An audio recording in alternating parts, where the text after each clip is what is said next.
Smarter to be on SportsGrid, your 24/7 sports wagering network. The early line. Magical and historic season in Lincoln, Nebraska continues. He is the best player in the NBA, but also in the biggest moments where the national media is watching. Newswire. Something that we have never seen happen before with one of the iconic coaches in the game. Pharrell coast to coast. The team covers. It's automatic.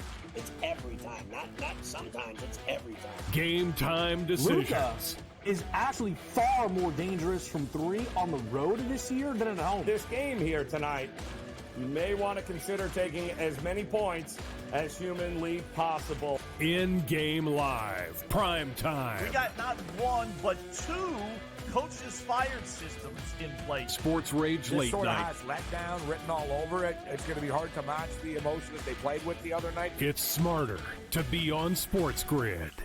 The Bostonian versus the Book. That was Aaron Rodgers' thing. To your quarterback in the first round. Yeah. It's a luxury pick. We don't have the luxury. We're trying to win right now. I'm in a window right now, and you're going to say, no, we're going to plan this for the future. With a guy who had 4 years, 4 seasons ended by injury. 4. Like, Michael Penix is a walking injury. Like, what are you doing taking him in the top 10? The Bostonian versus the Book. And now you have to qualify in these majors. You got to go do it, man. Like, and it just comes off really petty to sit up there and be like, I'm not. You know what you signed up for. So I don't like the pettiness. And I 100% think Taylor Gooch should be in the major championships. So in the same note, I'm saying this, but also it's like, hey, this is the world in which we live in right now, and you don't deserve anything. Only on SportsGrid.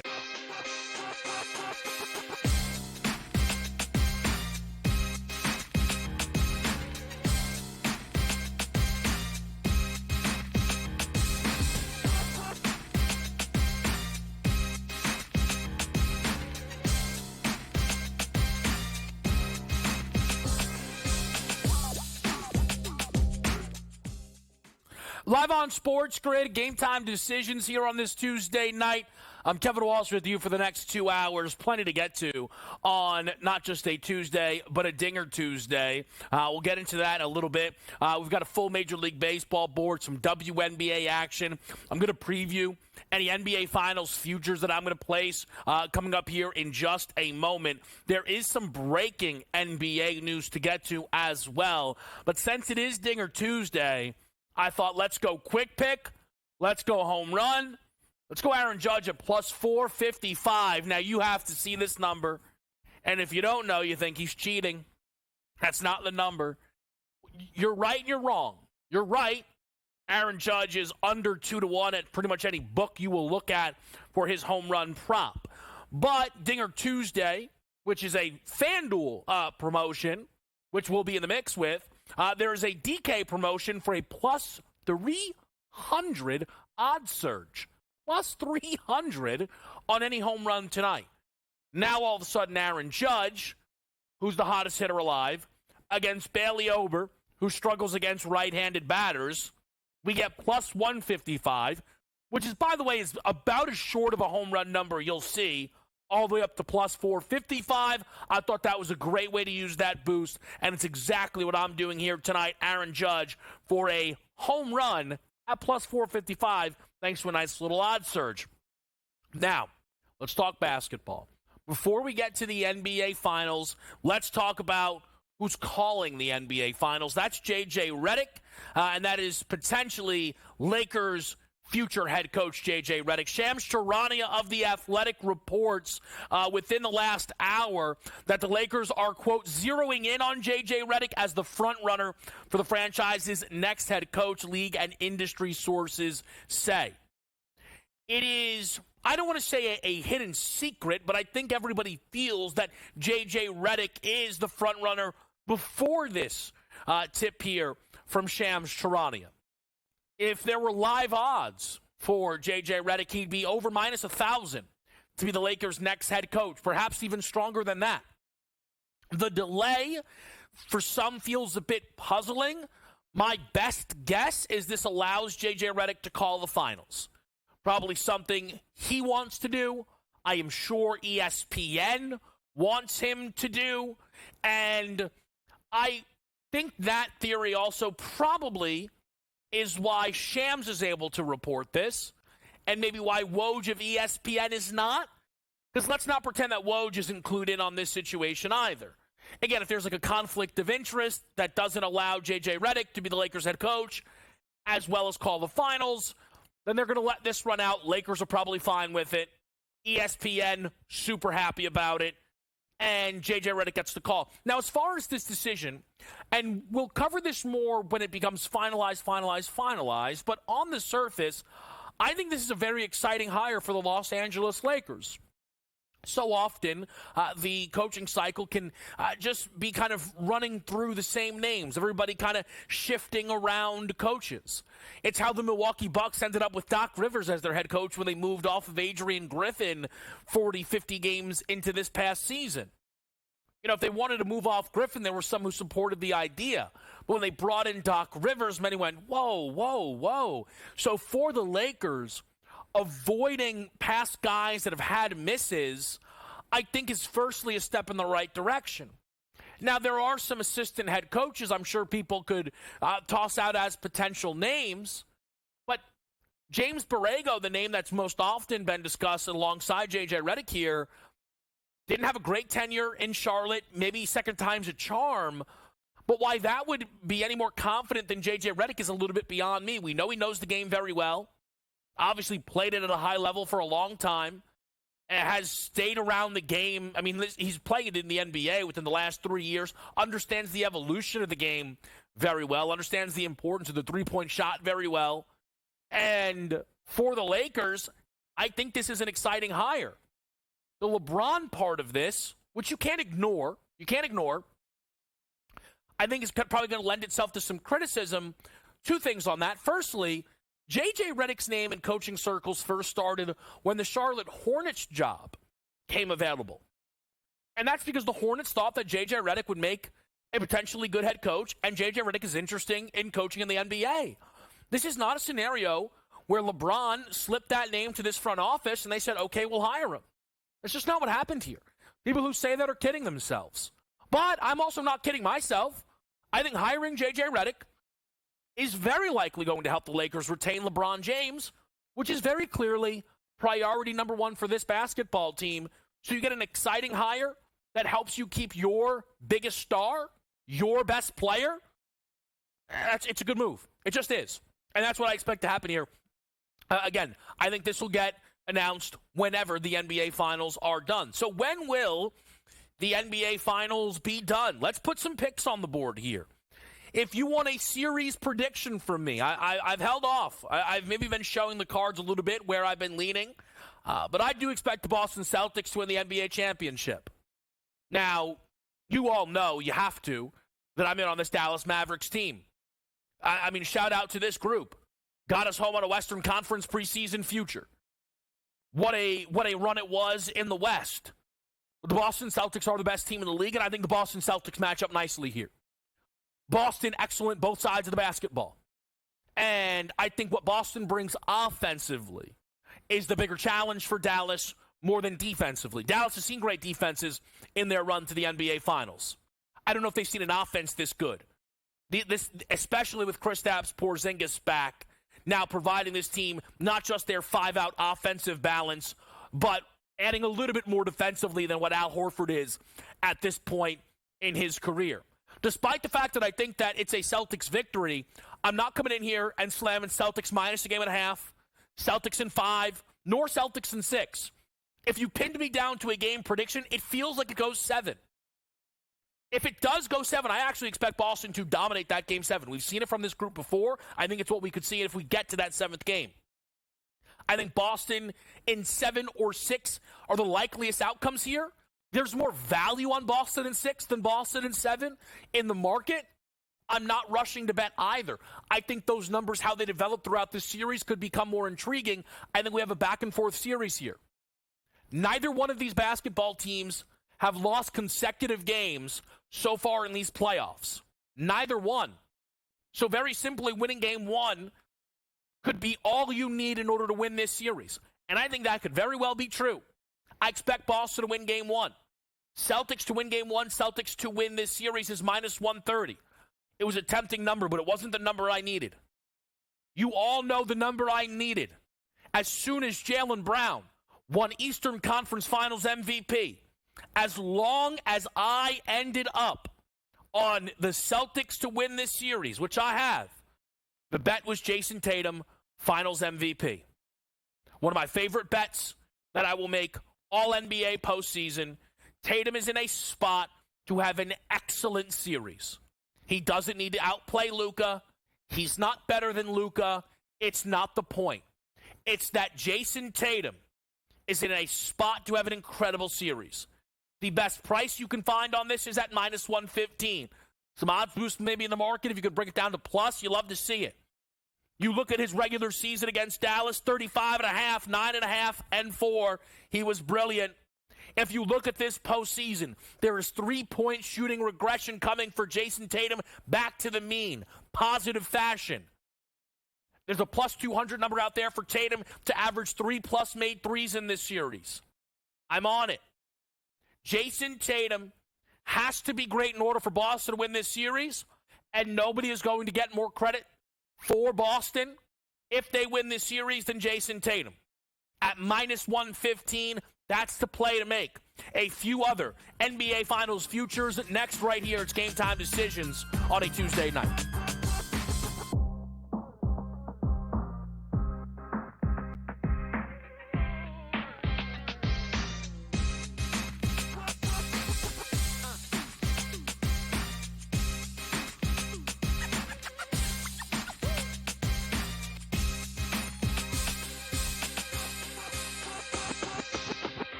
Anyone that's been to a sporting event, the atmosphere before a game, I think Game Time Decisions has that same exact atmosphere. This is our arena.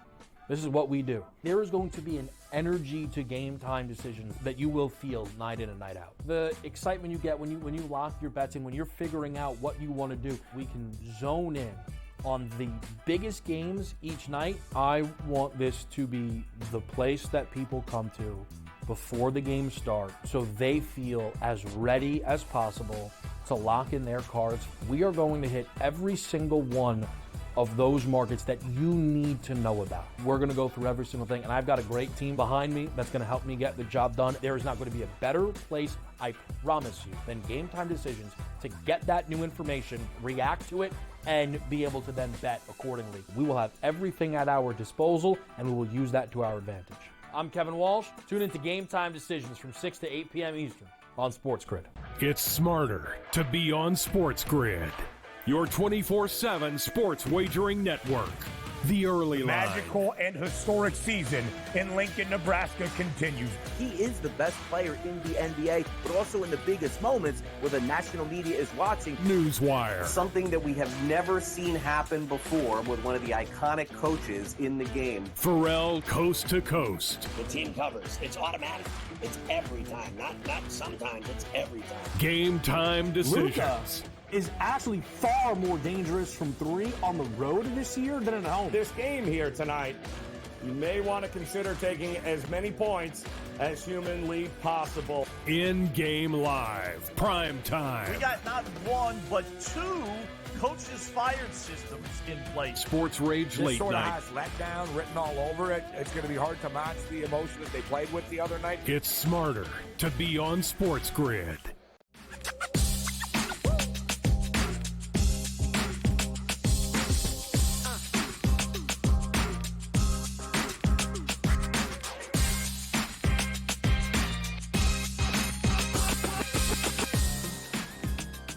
Back with you right here on SportsGrid. And the pick is in. I think the Celtics win the NBA championship. I think the best value is on Tatum's Finals MVP number. Again, you can compare it to Luka Doncic's number. And minus 225, we'll just use a FanDuel number here. Minus 225 Boston, plus 188 Dallas. Luka, plus 210. Tatum, minus 125. There's a gap there. It's because Jaylen Brown won Finals MVP. Jaylen Brown is not the best player on the Celtics. Definitively, I'm high on Jaylen Brown. I have a positive Jaylen Brown future I'm going to get to in just a moment. He's not winning both of them. He's not their best player. He's not. Tatum is going to get the credit. He is, and he deserves it. He is their best player. And you watch Tatum start to heat up against the Pacers. Let's start with the other Tatum bet. 3+ threes at plus 200. If you want to go a little less riskier, a little less juice, to average over 2.6 made threes per game at minus 115 is the prop. You want bigger juice? He's plus 850 to lead the series in made threes. I'm in the middle. Goldilocks. Porridge. Not too hot, not too cold. Plus 200, 3 made threes a game. If you look at his first 7 games of this postseason, Jason Tatum went 11 of 41 from 3. That is a 27% clip. But more importantly, 1.6 makes on 5.9 attempts. That's not the workload we know from Tatum. In those first 7 games, he attempted more than 6 threes just twice. In his last 7 games that he's played, the 7 entering in this series here now, 18 of 59 from 3. An additional 18 attempts, same amount of games. Now still shooting 30.5% from 3. 2.6 makes on 8.4 attempts. You just added 2.5 attempts per game. In that 7-game window, Tatum attempted more than 6 threes in every single game. Volume. And now if we get the efficiency uptick for Jason Tatum, which is absolutely coming. Tatum has not shot 35% plus in any single series yet in this playoffs. The last time Tatum went a postseason without a series of 35+% shooting was his rookie season, where the low or the top was 34.6, which rounds up to 35. Basically, Tatum's floor in this series is 35% from 3. We're getting over 8 attempts. And again, Tatum could give us a 40% series. Tatum's going to have a very good series. He really is. The only way he doesn't is if his three-point shot is just completely broken. I do not think that's the case. Look at the close against the Pacers. 5 for 10, 3 for 11, 8 for 21. That's what you're looking for from the Boston Celtics superstar. The Boston Celtics' second star is Jaylen Brown. Now, Jaylen Brown is not better than Jason Tatum, despite the pocket of hot take NBA giving you that. But he is the third best player in this series, despite the same pocket of hot take world thinking that might be Kyrie Irving. Okay? Or some people think Kyrie might be the second best player in this series, which is outrageous. Completely ridiculous. There's a head-to-head market available on Kyrie versus Jaylen Brown total points. Jaylen Brown, the dog, plus 120. Give me JB. I struggle to see where you get to the argument that Kyrie should be favored here. Let's go regular season matchups, Boston-Dallas. Jaylen Brown, 34 points, 25 points. An average of 29.5 on 57% shooting. Kyrie Irving, 23 points, 19 points. An average of 21 a night on 42% shooting. Now, if you say, all right, come on, 2 regular season games, let's go postseason. Okay, let's go postseason. Jaylen Brown is averaging 25 points per game in these playoffs on 54% shooting. Kyrie is averaging 22.8 points per game on 49% shooting. Kyrie has had 5 games under 20 points in these playoffs. Jaylen Brown has only had 3. If you say that's because Jaylen has played less, not the case. There's a higher percentage of games where Kyrie Irving has failed to hit 20 than Jaylen Brown. More importantly, Kyrie has 4 games in these playoffs where he has had less than 15 points. That's only happened to Jaylen Brown once. One time. The argument on Kai in this market is he'll hit the ceiling more often. Kyrie does have more 30-point games than Jaylen Brown. But he's not the safer player, right? He's not the more consistent player so far. Here's the deal. Look at the matchup. Who has a better matchup in this series? It's obviously Jaylen Brown. If PJ's busy with Tatum, that gives you Luka. And Luka's been good defensively, But would you rather be guarded by Luka Doncic if you're Jaylen Brown or Drew Holiday if you're Kyrie Irving? So I have a more consistent score, having a better postseason, enjoyed the matchup more in the regular season, and a better matchup here in the finals. And I'm getting a dog price on JB. Give me plus 120. And the fact that I feel very confident in Jaylen Brown being better than Kyrie Irving in this series is a big part of why I think the Boston Celtics are going to be winning the NBA championship this year. The other Boston bet, I'll round this all up for you in the next segment. The other Boston bet is a little sprinkle. Couldn't pass on it. Plus 350. Kristaps Porzingis, 5+ boards in every single game. Here's the deal. This is a minus 400 prop in game one. Isn't that the game you're most worried about? Kristaps' game where he would be, I think, limited the most minutes-wise is probably game one.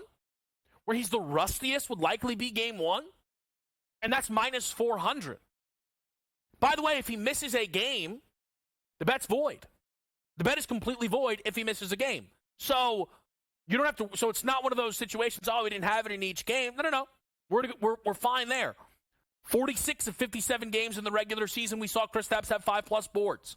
We're getting a nice number here at plus 350 on a 7-footer to grab 5 rebounds in every single game. We'll wrap up these finals futures. It is Dinger Tuesday, WNBA action. We're live with you here Tuesday night style, Game Time Decisions.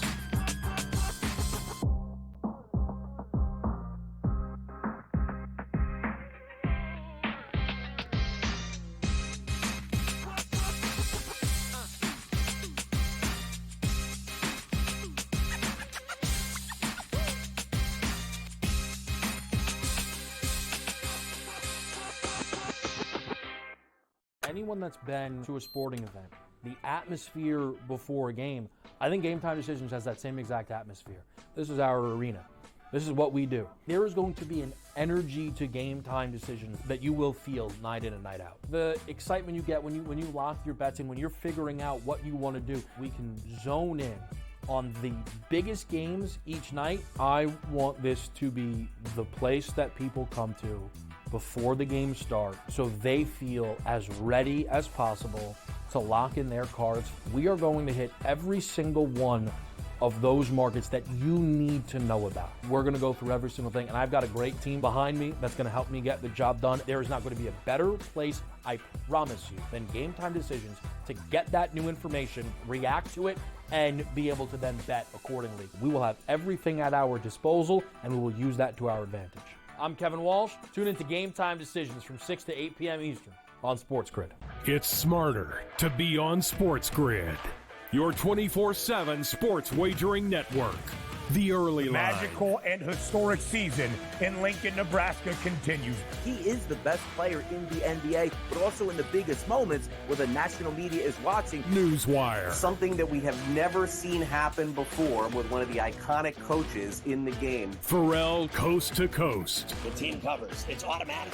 It's every time. Not sometimes. It's every time. Game Time Decisions. Luka is actually far more dangerous from 3 on the road this year than at home. This game here tonight, you may want to consider taking as many points as humanly possible. In-game live. Prime time. We got not one, but 2 coaches fired systems in place. Sports Rage this Late sort of Night. has letdown written all over it. It's going to be hard to match the emotion that they played with the other night. It's smarter to be on SportsGrid.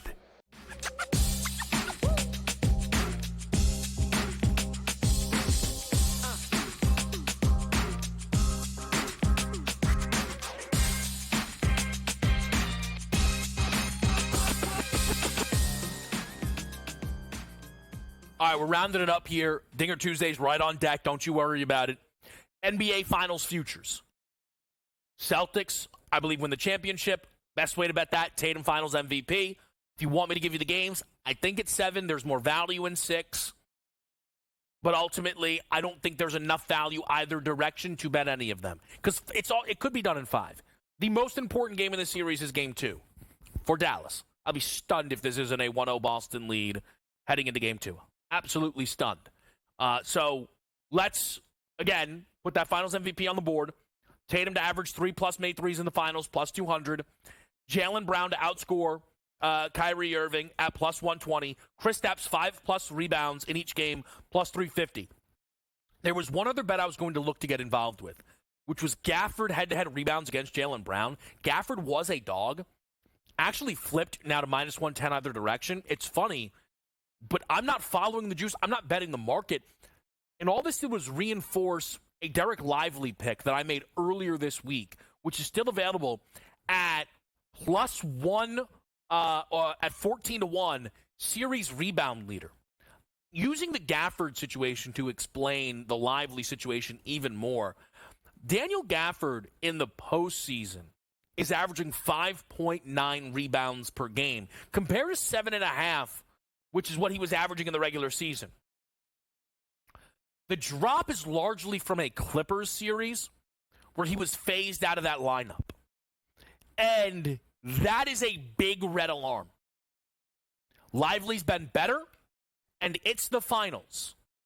If Gafford is struggling, especially against a 5-out team like you're going to see here in Boston, those Lively minutes get big, and that's why we have to get the Lively 14-1 on the board. And I'm telling you this now, it is less about him easily winning the battle against Tatum or Luka. It's absolutely possible it happens.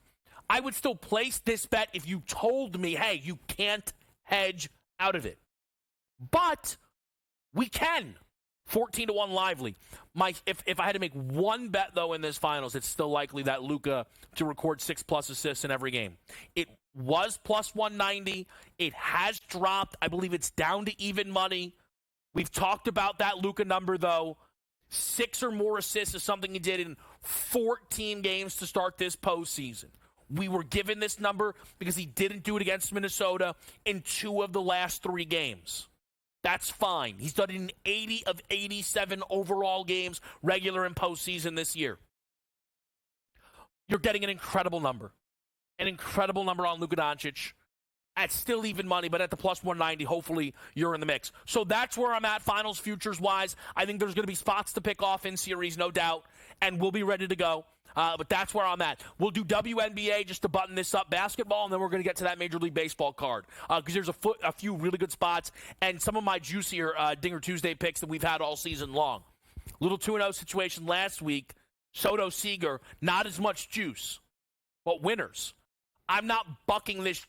I'd rather giving you short numbers today because I want to win the Dinger Tuesday. That's what it's about. But there were some good big options out there. We're going to get to that in just a minute. Sun Mystics 8-0 against 0-8. I was tempted to go out here and just grab the points with the Mystics. But, man, the Sun, they look so good. And it's another opportunity to talk about Alyssa Thomas and the fact that her MVP number's continuing to drop. It's now down to 5-1 for Alyssa Thomas, understandably so. This is a spot where if this team and the Connecticut Sun end up with the best record in the W, right? And I think we have updated win totals here. Let's see. The Connecticut Sun's number is 25.5. Vegas is 31.5. So it's still a big gap. The books still don't think that's what's going to happen, which is understandable. The Vegas Aces don't even play basketball. I don't know. You ask the league. You can figure that out, okay? But if the Sun end up with the best record in the W, it then actually would be surprising if Alyssa Thomas did not win MVP. So at 5-1, it's an interesting price. It is. Sky Liberty, I'm looking at a Liberty team total in this game. Can they start to use the momentum off of beating up on the Indiana Fever to maybe beat up on the Chicago Sky, who have their number? Their offense specifically, I was impressed with last game. That team total's interesting. Storm, Phoenix, Mercury. Some video clips going around. A little altercation back in the day between Skylar Diggins-Smith and Diana Taurasi. That 6.5 numbers down to a 5. I would look Storm at home against the Phoenix Mercury in the W tonight. Let's talk Major League Baseball full card on a Dinger Tuesday.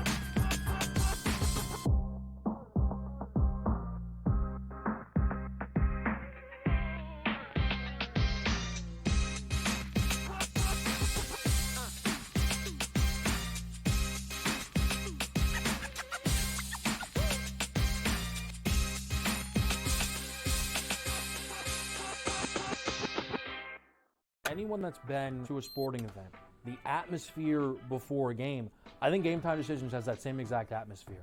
This is our arena.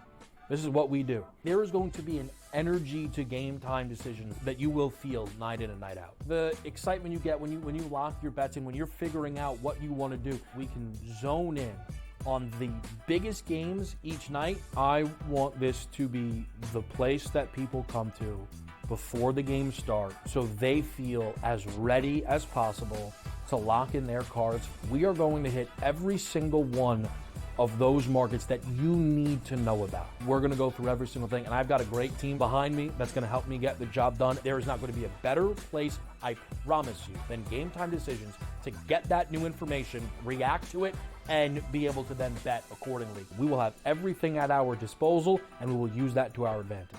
I'm Kevin Walsh. Tune into GameTime Decisions from 6 to 8 p.m. Eastern on SportsGrid. It's smarter to be on SportsGrid, your 24/7 sports wagering network. The early line. Magical and historic season in Lincoln, Nebraska continues. He is the best player in the NBA, but also in the biggest moments where the national media is watching. Newswire. Something that we have never seen happen before with one of the iconic coaches in the game. Pharrell coast to coast. The team covers. It's automatic.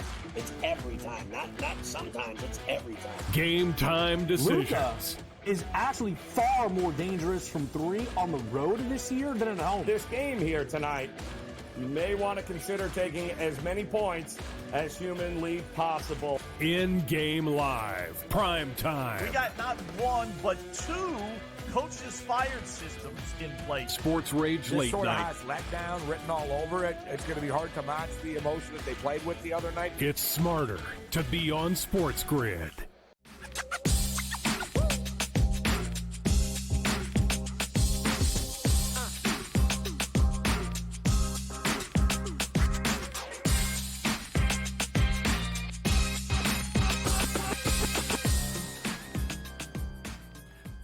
All right, back right here, Game Time Decisions. Major League Baseball board, let's make it happen. The card begins at 6:40 with a few games. Guardians-Royals is your MLB play of the day.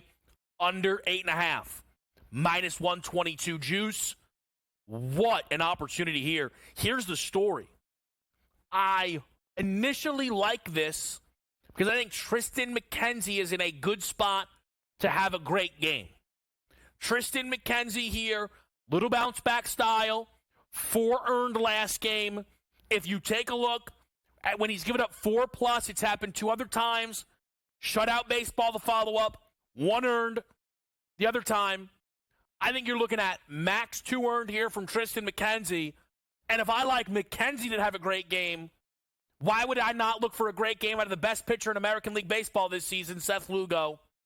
We go under 8.5 here to start the card off on a Dinger Tuesday. MLB play of the day, minus 122 juice on that under. Game 2 on the card. It's Pirates-Dodgers, or on the board. Let me just say this quickly. Jared Jones glass now cannot wait for this game. Considered under, backed off. Tomorrow is the day. I am not here with you. We will be watching. We will be waiting for Skeens Day. First of all, Paul Skeens is now one of, I'm not kidding, the 5 biggest stars in Major League Baseball. Don't believe me? Here's how the tabs look on FanDuel. Games, daily specials, Paul Skeens. He's not even pitching tonight. They only do this for stars. They only do it for stars. Paul Skeens' velocity of first pitch, stop it. Over? Stop it. What is that? This is where we're at now. Tomorrow is the day. Tomorrow is the day for the NL Cy Young market to move. It is still 200 to 1. He still has the same price as Austin Gomber, Jordan Montgomery, Charlie Morton. Again, Paul Skeens with shorter odds to win NL Rookie of the Year than Yamamoto, whose price to win NL Cy Young is 30 to 1. If we see Skeens be great tomorrow, 200 to 1, vanish. If he's amazing, it's 50 to 1 or less. It's 50 to 1 or less. Tomorrow's the day. Tomorrow's the day. We're not getting involved whatsoever with this Phillies-Brewers games. This opener stuff, can't stand it. Coing literally was the opener yesterday, taking some fun Phillies baseball away from the people. We hate to see it. Marlins-Rays, Luzardo goes home dog against Tampa Bay. Would lean towards the over in this baseball game, but I'm not getting in the mix here. Mets and Nats, we have Hers going tonight for the Nationals. Big time unknown. Mets minus 140 on the road against the Nats. We passed as well. Toronto-Baltimore on the mix. Vladdy Jr. over the 1.5 hits, runs, RBIs, minus 125. Good number for me on a superstar who's red hot. Corbin Burns, obviously ace. Second best odds to an American League Cy Young. More struggles this year against right-handed pitching. Vladdy Jr.'s success this year. Righty-righty matchups. Hot hitter, right matchup. Minus 125, good juice. Hits, runs, RBIs over for Vladdy Jr. Yesterday, frustrating. Lost both hits, runs, RBIs props on Wynn and Gunnar, despite both guys getting base knocks. That for me felt rare. Not sure for you out there. Usually it's the 0 for 4 day. But, Gunnar Henderson had a 2-out double, nobody on. And then Wynn had an infield single with a runner on, just didn't get any help. It is what it is. It is what it is. At least that MLB play of the day came in yesterday with the Reds money line. We're looking for more success today. Red Sox, Braves. Let me tell you, man, Max Fried, interestingly, really struggles against lefties this year, but nobody in the Boston lineup, as a lefty, despite having plenty of lefties, has that good enough split to get me there. Not Devers, not Duran. Couldn't get there. Thought about betting over. 8's too tall. Crawford, Fried, could we sneak a 7? Place him over. I'll play short overs. We know it yesterday. I don't care I lost. Eovaldi, Skubal. Couldn't get there. Is what it is. Despite the Yerfy cashing in that game. Tough scene for those who went Nerfy in that game. Regardless, Red Sox Braves is an interesting game tonight. I couldn't get there. Atlanta's probably too strong. If you made me bet it would be Boston home dog, but I'm not in the mix. I am in the mix in Cubs White Sox. Imanaga for the win, minus 115. These are, I will tell you this, to record a win it always looks easier than it is. But how do we not take Shota Imanaga here? If you look his Major League Baseball career, in his first 6 starts, he was 5-0. He has not recorded a win now in 4 consecutive starts. He is coming off of, by far, the worst start of his career, where he gave up 7 to the Milwaukee Brewers. He had given up 5 total earned runs all year combined prior to that. Imanaga should be great. They're a minus 300 favorite at minus 115. We're on Imanaga to get the win tonight. Astros, Cardinals, Dinger Tuesday. We'll get there quickly, all right? Rockies, Reds. Listen, I have no problem if you're there for Dinger Tuesday. I didn't get what I wanted out of it. If you made me bet a guy, it'd be Spencer Steer. I'm not in the mix in that game. Angels, Padres. A Dinger Tuesday pick here as well, but also Padres money line. Sandoval's not good. The Angels are not good. And we're able to get a dog price on a San Diego team who was laying all series in Kansas City. They just lost the first game of this series. Adam Azur, good enough stuff in the minors for me to play minus or even money, on the Padres up to style if you want to be in the mix. Late night, A's Mariners, lean Seattle. Some people were talking Nerfy, don't love the game, don't like Arizona, San Francisco at all. Dinger Tuesday. Astros, Cardinals, Angels, Padres. Jose Altuve, plus 560. Now, I don't love having to bet Altuve. It's not really a Tatum thing. It's more, I do not like everything that surrounds Jose Altuve as someone who is a Yankee fan. I know people get upset about that. Listen, the whole thing is ridiculous. Buzzer, tattoo, wife, garbage. But stolen MVP off, whatever. Hit a home run here. Can make up for it a little bit. Plus 560. Good righty-righty numbers. Palante, weird numbers to use. He's an opener for a stretch. Now he's back to being a starter through 6 scoreless last game. I still think we can target him. And again, I want to target him with a righty based on what we've seen this year. Give me Altuve in the leadoff spot. 5 at-bats as well for Jose batting in that leadoff spot most likely. I'm happy to play it at plus 560. And then the juiciest Dinger Tuesday yet, Donovan Solano. Plus 900. Now, Solano batted 4th last game. He has been jumped down to 5th. That's okay. Solano, as a righty, has been excellent against that left-handed pitching, which we'll see from Patrick Sandoval tonight. And Sandoval struggled against the righty bats, and plus 900 is good for me. Tatis is not smashing lefties. He's just not. So this is a spot where we get to step in here on Solano. Huge number at plus 900, and hopefully make it happen here. Again, I know he doesn't have a ton of power. But he's still going to be able to hit a few home runs this season. It's not like he hit one last game.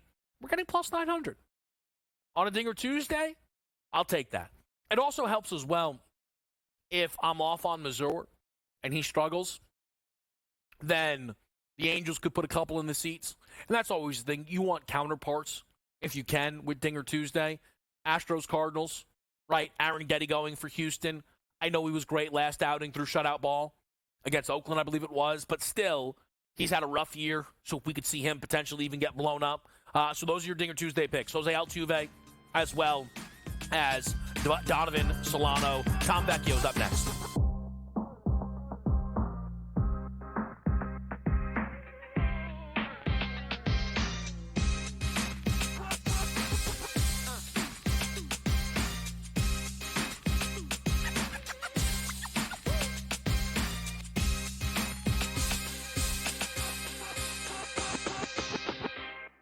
Anyone that's been to a sporting event, the atmosphere before a game, I think Game Time Decisions has that same exact atmosphere. This is our arena.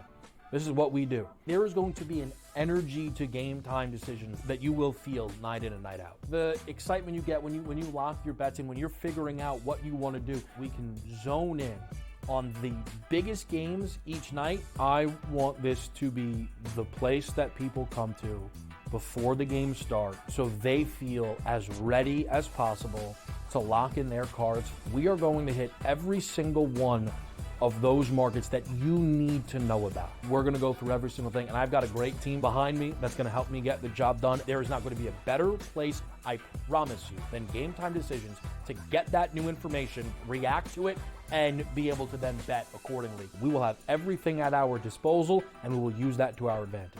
I'm Kevin Walsh. Tune into Game Time Decisions from 6 to 8 p.m. Eastern on SportsGrid. It's smarter to be on SportsGrid, your 24/7 sports wagering network. The early line. Magical and historic season in Lincoln, Nebraska continues. He is the best player in the NBA, but also in the biggest moments where the national media is watching. Newswire. Something that we have never seen happen before with one of the iconic coaches in the game. Pharrell coast to coast. The team covers. It's automatic. It's every time. Not sometimes. It's every time. Game Time Decisions. Luka is actually far more dangerous from 3 on the road this year than at home. This game here tonight, you may want to consider taking as many points as humanly possible. In-game live. Prime time. We got not one, but 2 coaches fired systems in place. Sports Rage This Late sort of Night. has letdown written all over it. It's going to be hard to match the emotion that they played with the other night. It's smarter to be on SportsGrid.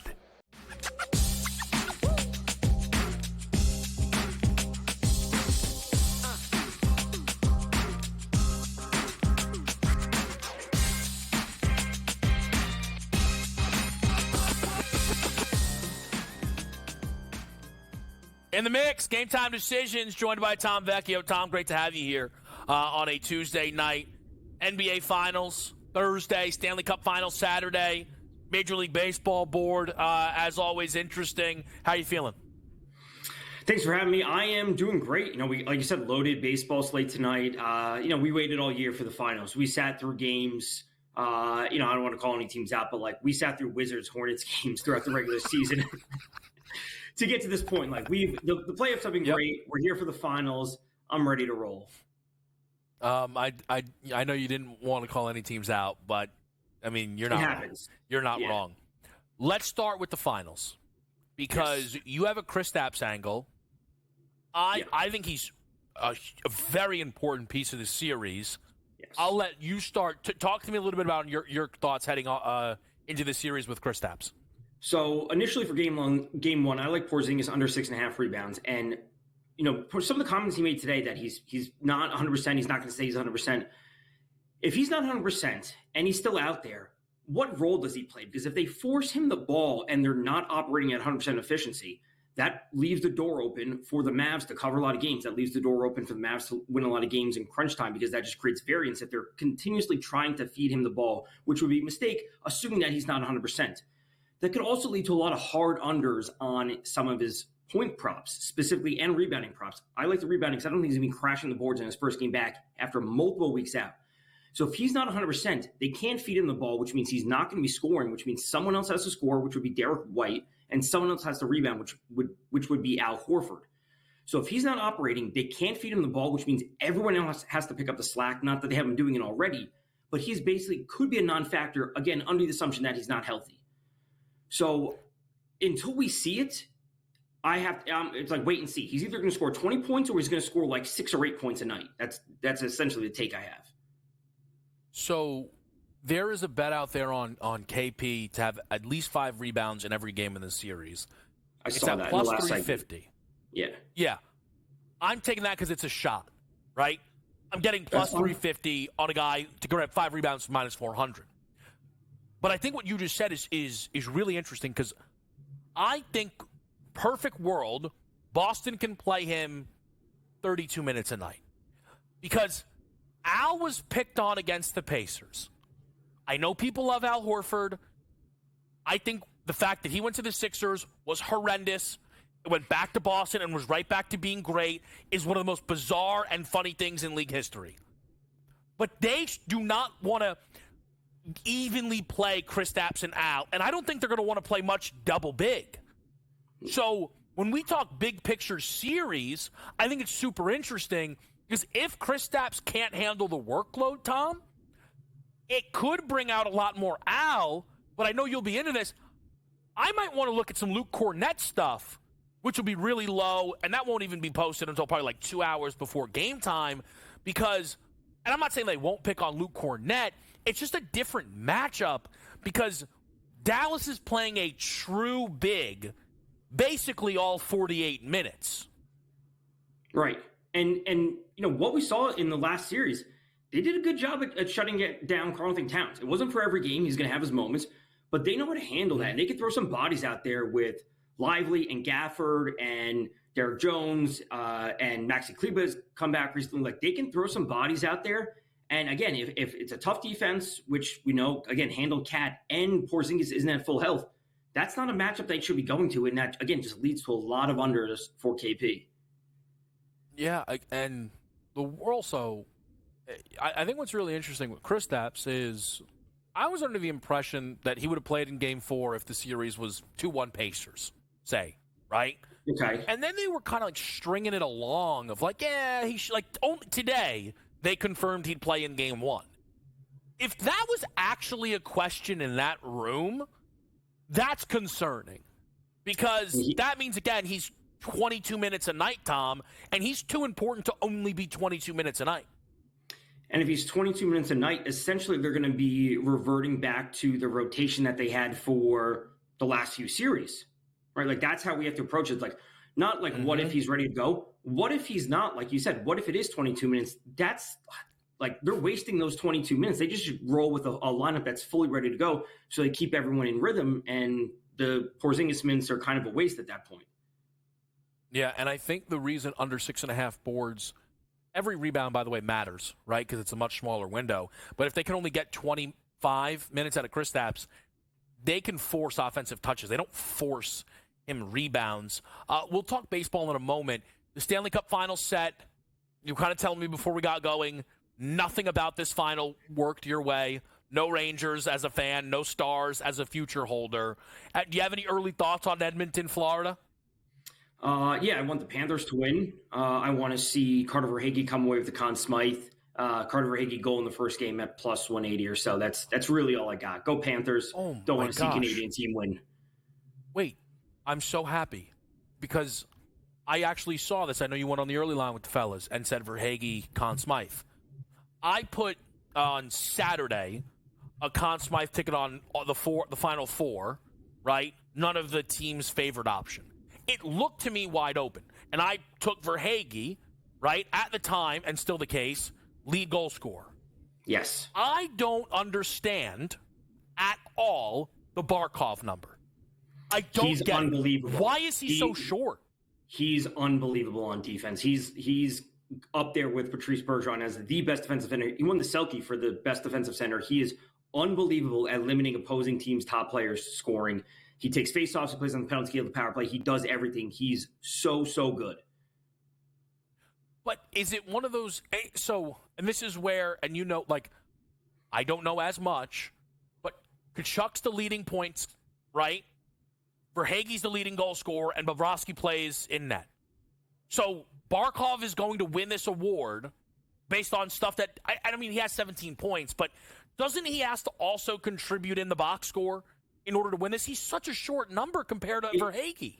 If McDavid and Draisaitl don't do anything, it's going to be because of Barkov, and that means Florida wins going away. So Ryan Mountcastle, Christian Walker for home runs. We didn't get there. It's Stinger Tuesday. Mountcastle, Walker, home runs on Tuesday. Tom Vecchio, great stuff as always. How about it? We'll be right back here. Game Time Decisions.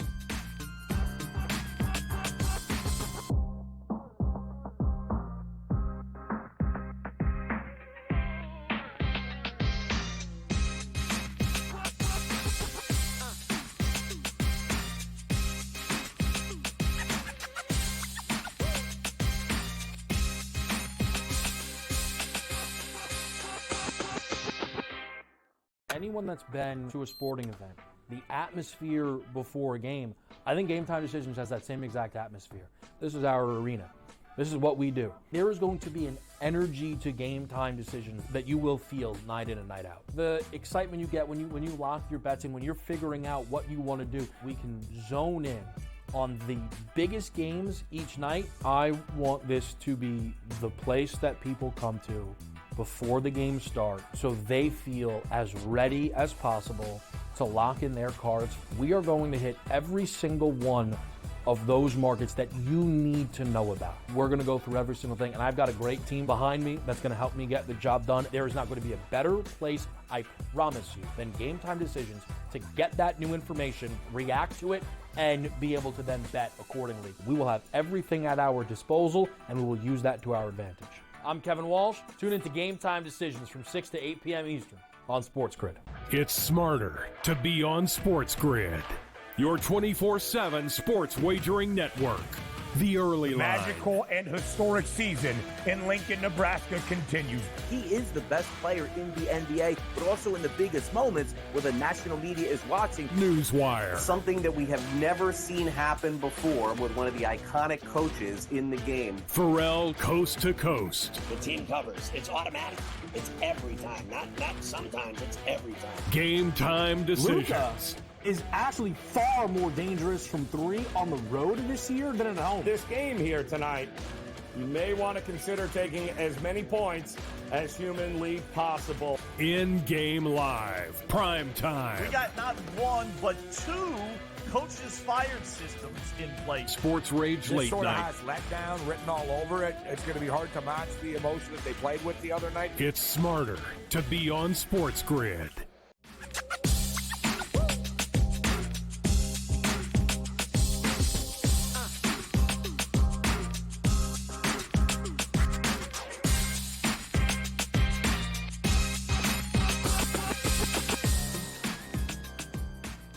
All right, back right here, Game Time Decisions. Tom trying to run away. He's not going anywhere.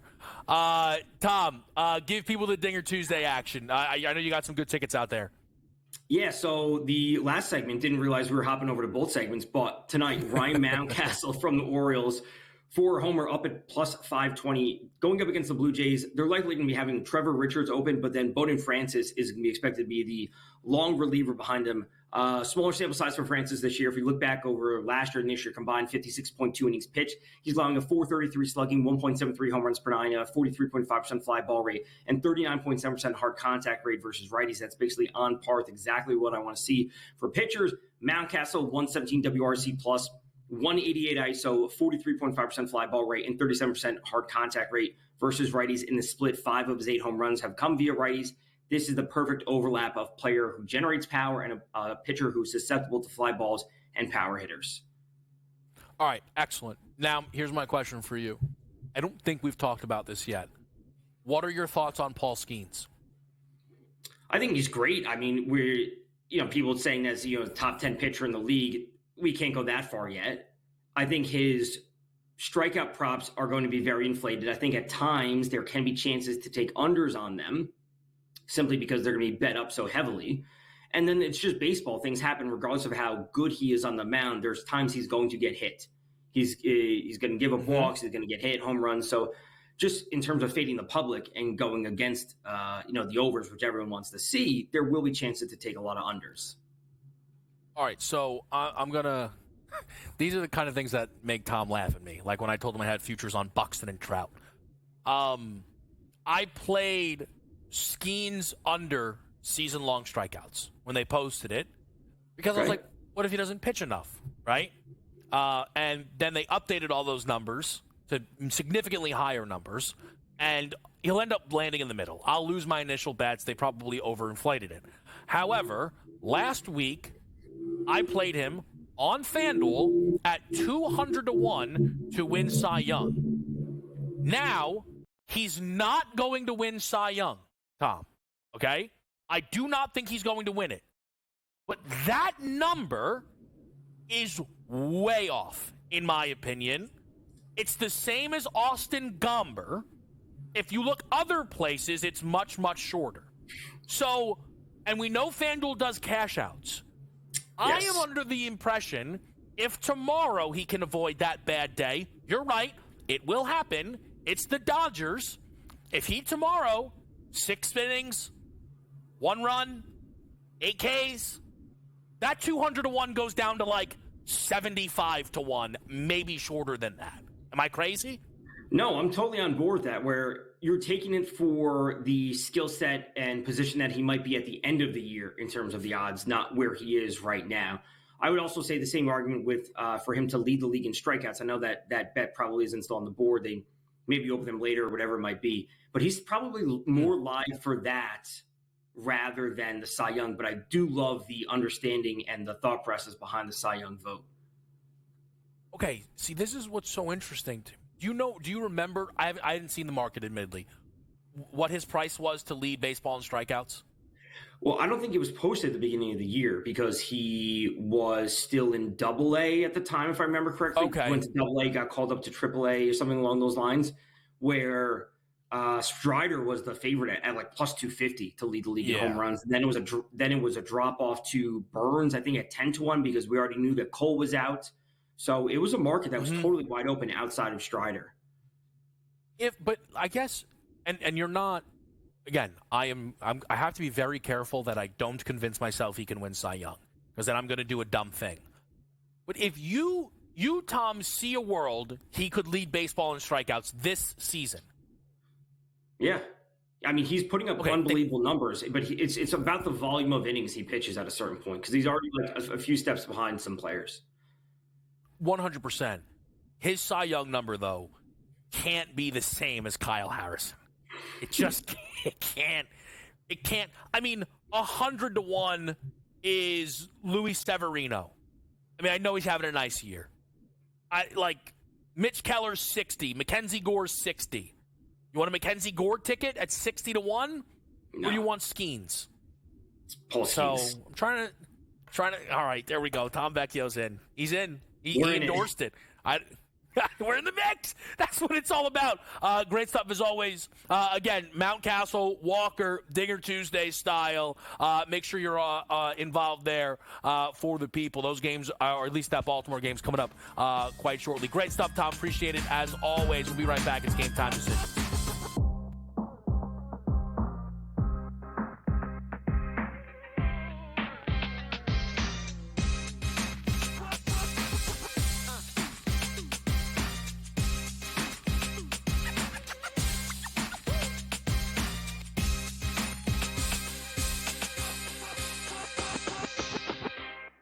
Anyone that's been to a sporting event, the atmosphere before a game, I think Game Time Decisions has that same exact atmosphere. This is our arena. This is what we do. There is going to be an energy to Game Time Decisions that you will feel night in and night out. The excitement you get when you lock your bets in, when you're figuring out what you want to do, we can zone in on the biggest games each night. I want this to be the place that people come to before the games start so they feel as ready as possible to lock in their cards. We are going to hit every single one of those markets that you need to know about. We're going to go through every single thing, and I've got a great team behind me that's going to help me get the job done. There is not going to be a better place, I promise you, than Game Time Decisions to get that new information, react to it, and be able to then bet accordingly. We will have everything at our disposal, and we will use that to our advantage. I'm Kevin Walsh. Tune into Game Time Decisions from 6 to 8 p.m. Eastern on SportsGrid. It's smarter to be on SportsGrid, your 24/7 sports wagering network. The early line. Magical and historic season in Lincoln, Nebraska continues. He is the best player in the NBA, but also in the biggest moments where the national media is watching. Newswire. Something that we have never seen happen before with one of the iconic coaches in the game. Pharrell, coast to coast. The team covers. It's automatic. It's every time. Not sometimes. It's every time. Game Time Decisions. Luka is actually far more dangerous from three on the road this year than at home. This game here tonight, you may want to consider taking as many points as humanly possible. In-game live, prime time. We got not one, but two coaches fired systems in place. Sports Rage This late sort of night. has letdown written all over it. It's going to be hard to match the emotion that they played with the other night. It's smarter to be on SportsGrid.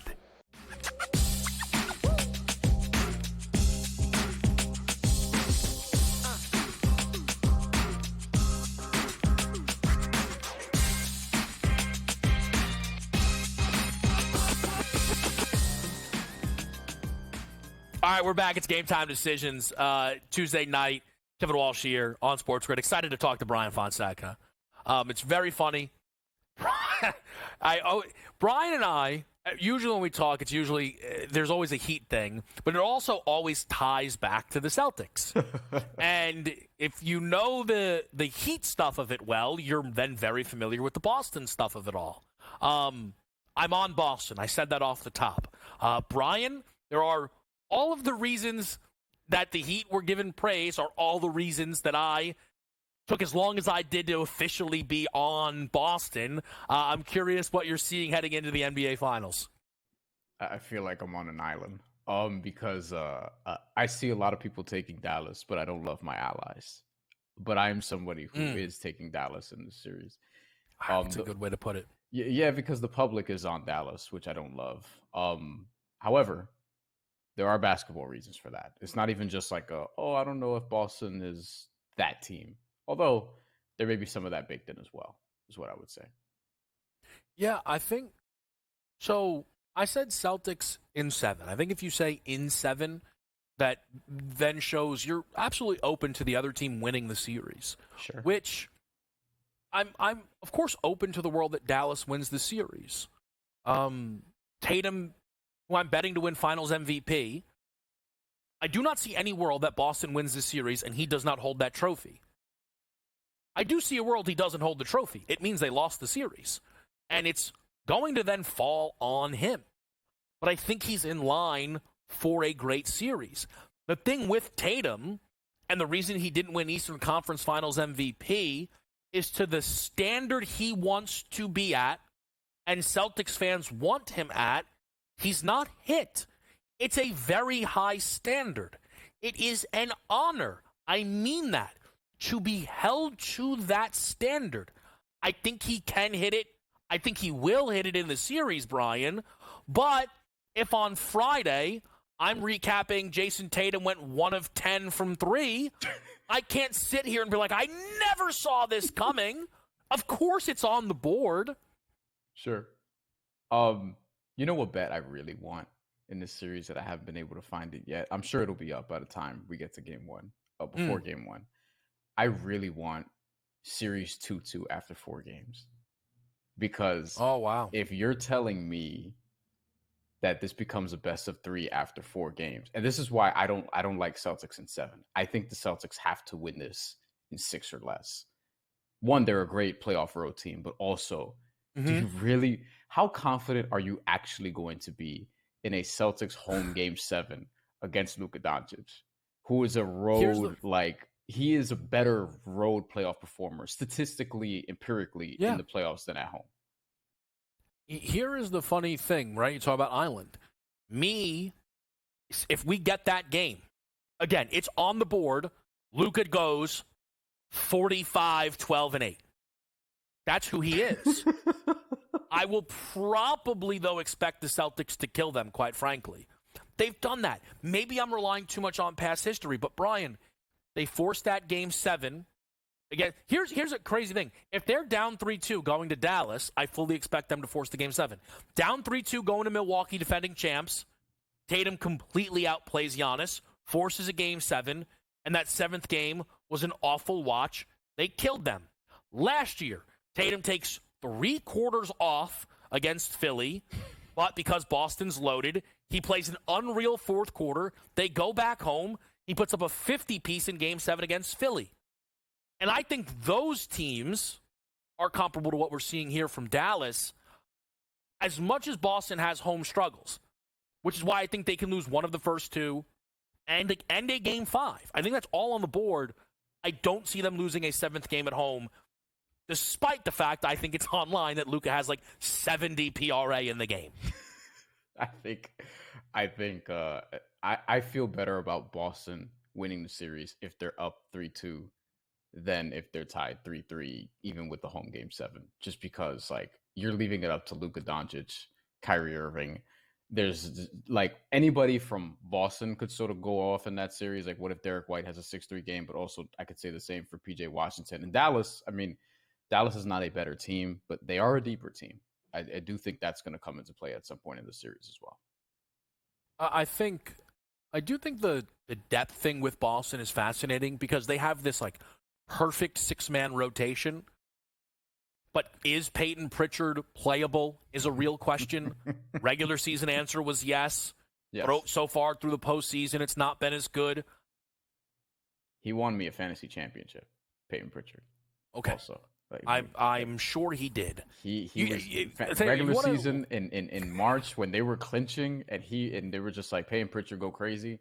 So salute to that man. However, I'm not sure this is a great series for him, for Al Horford, who's going to have to deal with the activity of young Derek Lively, Daniel Gafford. Derek Lively in his first finals, rookies in finals, hard to bet on. But it's 48 minutes of Derek Lively and Daniel Gafford. And if they want to go small ball, PJ Washington at the 5, Maxi Kleber, I think is going to be important in the series, especially defensively, but also stretching the floor.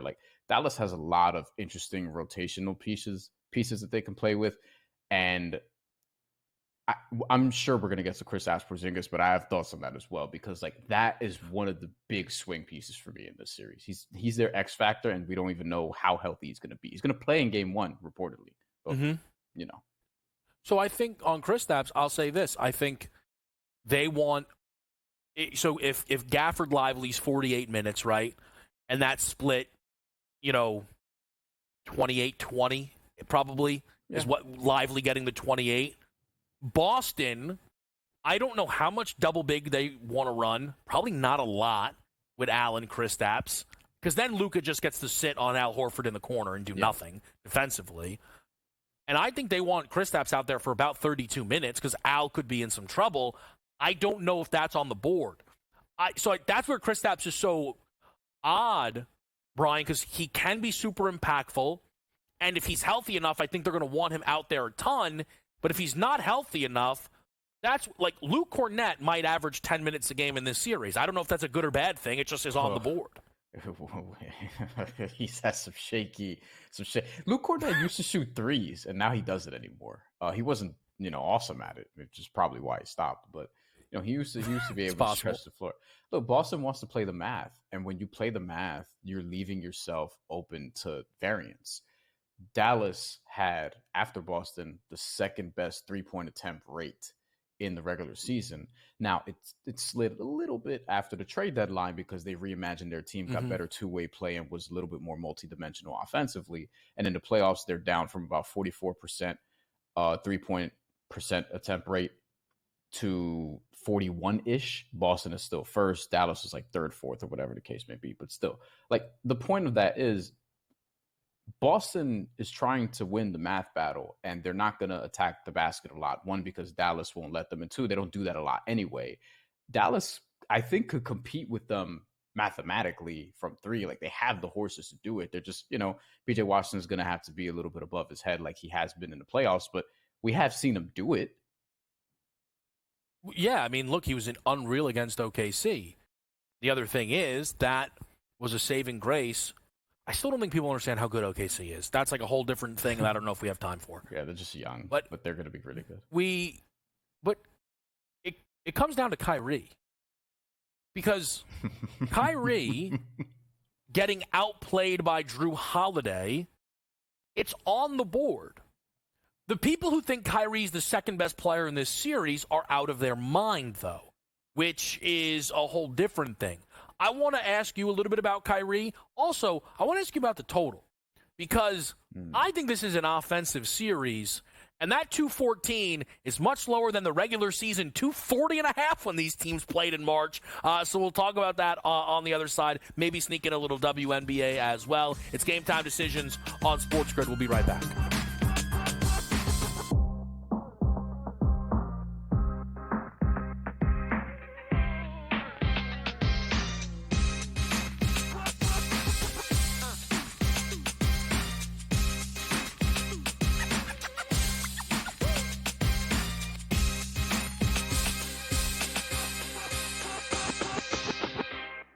Anyone that's been to a sporting event, the atmosphere before a game, I think Game Time Decisions has that same exact atmosphere. This is our arena. This is what we do. There is going to be an energy to Game Time Decisions that you will feel night in and night out. The excitement you get when you lock your bets in, when you're figuring out what you want to do, we can zone in on the biggest games each night. I want this to be the place that people come to before the game starts, so they feel as ready as possible to lock in their cards. We are going to hit every single one of those markets that you need to know about. We're going to go through every single thing, and I've got a great team behind me that's going to help me get the job done. There is not going to be a better place, I promise you, than Game Time Decisions to get that new information, react to it, and be able to then bet accordingly. We will have everything at our disposal, and we will use that to our advantage. I'm Kevin Walsh. Tune into Game Time Decisions from 6 to 8 p.m. Eastern on SportsGrid. It's smarter to be on SportsGrid, your 24/7 sports wagering network. The early line. Magical and historic season in Lincoln, Nebraska continues.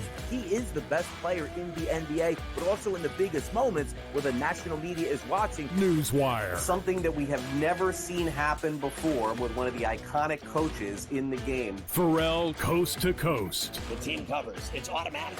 It's every time. Not sometimes. It's every time. Game Time Decisions. Luka is actually far more dangerous from three on the road this year than at home. This game here tonight, you may want to consider taking as many points as humanly possible. In-game live, prime time. We got not one, but two coaches fired systems in place. Sports Rage This Late sort of Night. has letdown written all over it. It's going to be hard to match the emotion that they played with the other night. It's smarter to be on SportsGrid.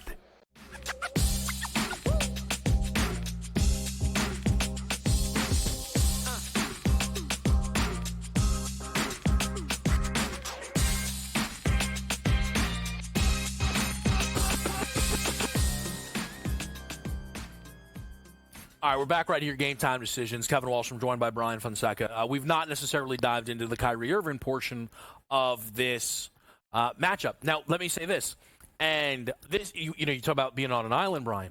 I am not as high on Drew Holiday as every single other person on this earth, and part of that is the Miami Heat, where I watched Jimmy Butler embarrass him last year.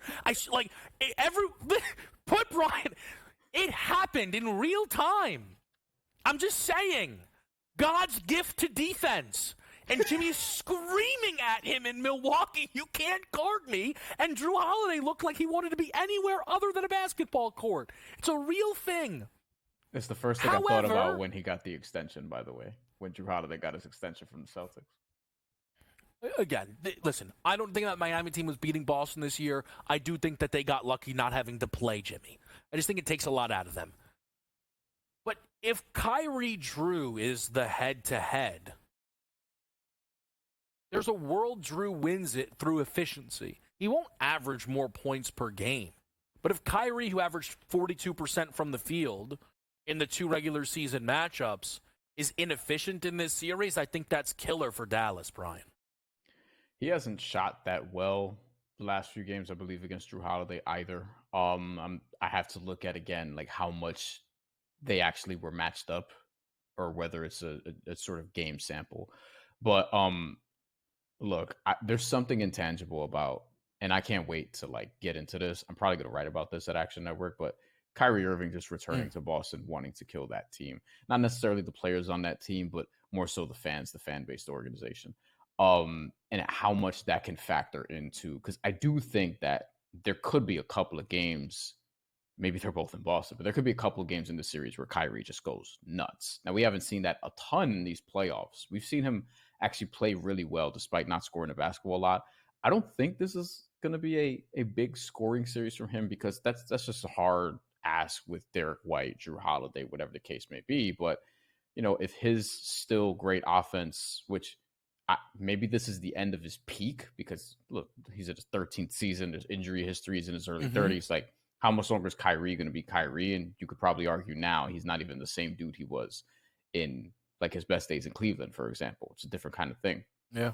But there are moments in this 7-game series. Like, what if he has just 2 big games, just 2 in this series, and they win both of them? That can be a swing piece on like how this whole thing works out. I think it's part of the reason why, again, I expect a longer series, right? If they basically go 2-0 in the games he scores 30, but also 0-2 in the 2 games he goes under 20. Sure. I couldn't agree. The series 2-2 after 4, I want that. If you do find it, let me know. Do you think, I feel like this is an offensive series. I'm going to end up betting this over in this first game. And just as I watch both of these teams like not hit 100. I don't know. Maybe I'm not valuing playoff basketball enough, but I just feel both of these teams' advantages are on the offensive side of the basketball. Do you see it differently right now? I think both of their offenses could kind of get constipated at times, and that's probably why the total's at 214. Because Boston goes through these funks where they just start missing and they start getting ISO heavy. And it's like, wait, go back to spreading the ball around, moving around, finding guys in the corners, doing what you do, movement off the ball, setting screens off the ball and freeing up shooters and things of that nature, finding guys in the corners, etc. And with Dallas, it's like, sometimes they can get a little bit ISO heavy also and get inefficient shots. And I wonder if that's going to be like something we see down the stretch. Like, I guarantee there's going to be at least 1 or 2, maybe 2, maybe even more. There's going to be a couple games in the series where it's like 124 left in the fourth quarter. No one's broken 100 yet, because the offenses are just like getting very muddy, and it feels like Eastern Conference old school basketball, which is what we know playoff basketball to be. I feel like the over under, like, we may fluctuate a little bit. Like, if this is like a 6-game series, for example, I feel like it can go 3 up, 3 down, because it wouldn't surprise me at all. Like, I don't think maybe every single game is going to be close. That'd be awesome as a consumer, as somebody who covers this stuff, right? But there'll probably be a couple blowouts, and blowouts tend to go under, Yeah, I guess I feel like both teams have a very high floor offensively, right? At least just in my mind. Like, Boston has to go so cold from three. Porzingis matters, from though. three. Porzingis matters, and here's the thing.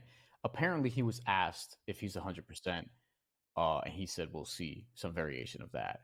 And it's like, listen, if Kristaps Porzingis is not 100%, like I know to me he's the X factor of this series, especially for Boston. But I like Boston substantially less. I think they're favored.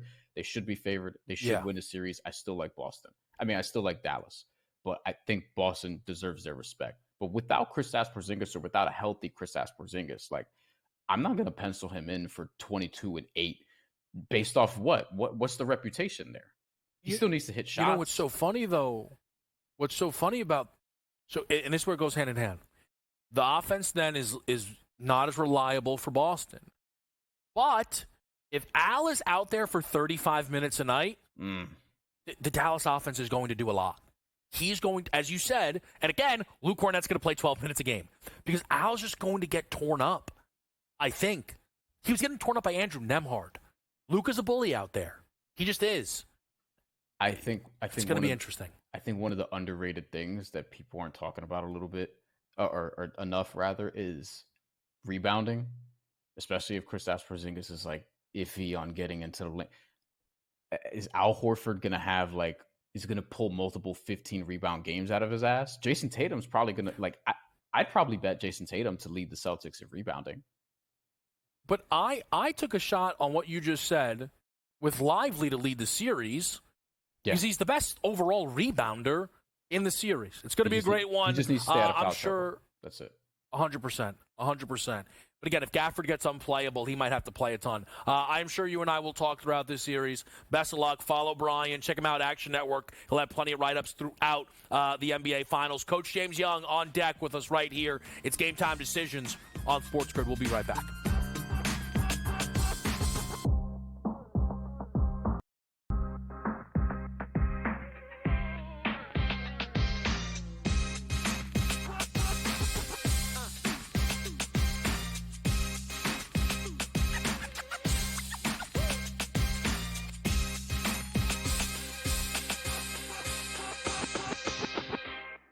Anyone that's been to a sporting event, the atmosphere before a game, I think Game Time Decisions has that same exact atmosphere. This is our arena. This is what we do. There is going to be an energy to Game Time Decisions that you will feel night in and night out. The excitement you get when you lock your bets in, when you're figuring out what you want to do, we can zone in on the biggest games each night. I want this to be the place that people come to before the games start so they feel as ready as possible to lock in their cards. We are going to hit every single one of those markets that you need to know about. We're going to go through every single thing, and I've got a great team behind me that's going to help me get the job done. There is not going to be a better place, I promise you, than Game Time Decisions to get that new information, react to it, and be able to then bet accordingly. We will have everything at our disposal, and we will use that to our advantage. I'm Kevin Walsh. Tune into Game Time Decisions from 6 to 8 p.m. Eastern on SportsGrid. It's smarter to be on SportsGrid, your 24/7 sports wagering network. The early line. Magical and historic season in Lincoln, Nebraska continues. He is the best player in the NBA, but also in the biggest moments where the national media is watching. Newswire. Something that we have never seen happen before with one of the iconic coaches in the game. Pharrell Coast to Coast. The team covers. It's automatic. It's every time. Not sometimes. It's every time. Game Time Decisions. Luka is actually far more dangerous from three on the road this year than at home. This game here tonight, you may want to consider taking as many points as humanly possible. In-game live, prime time. We got not one, but two coaches fired systems in place. Sports Rage This Late sort of Night. has letdown written all over it. It's going to be hard to match the emotion that they played with the other night. It's smarter to be on SportsGrid.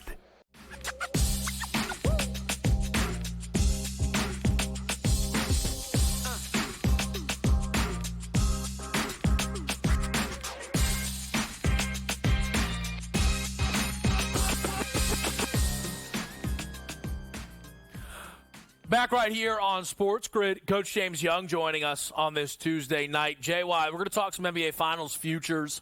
The Consiglio will get in the mix with us. We'll compare some numbers. But we did have some breaking news around the NBA from Shams Charania of the Athletic that the Lakers are zeroing in on J.J. Redick. I think this, again, it's pretty much saying J.J. is going to be announced the head coach after the Finals. I think that's where we're at on this story. What do you think about J.J. Redick potentially becoming the Lakers' next head coach?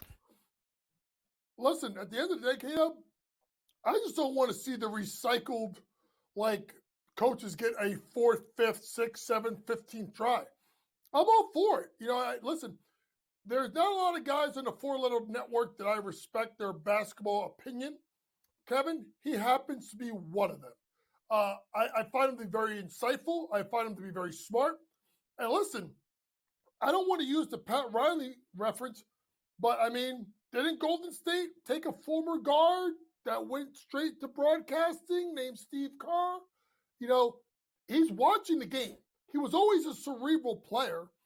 And to me, I'd rather him than some of these other guys. I thought maybe if you could have got Tyronn Lue out of his deal, he obviously extended and re-upped with the Clippers. So to me, I have no problems with a guy like J.J. Redick getting his first chance because one thing's for sure, probably more than Darvin Ham, no disrespect to Darvin, Kevin, he's going to have the respect in the locker room day one because all these guys love him, and the main guy that loves him is LeBron James. So he's got cred right away.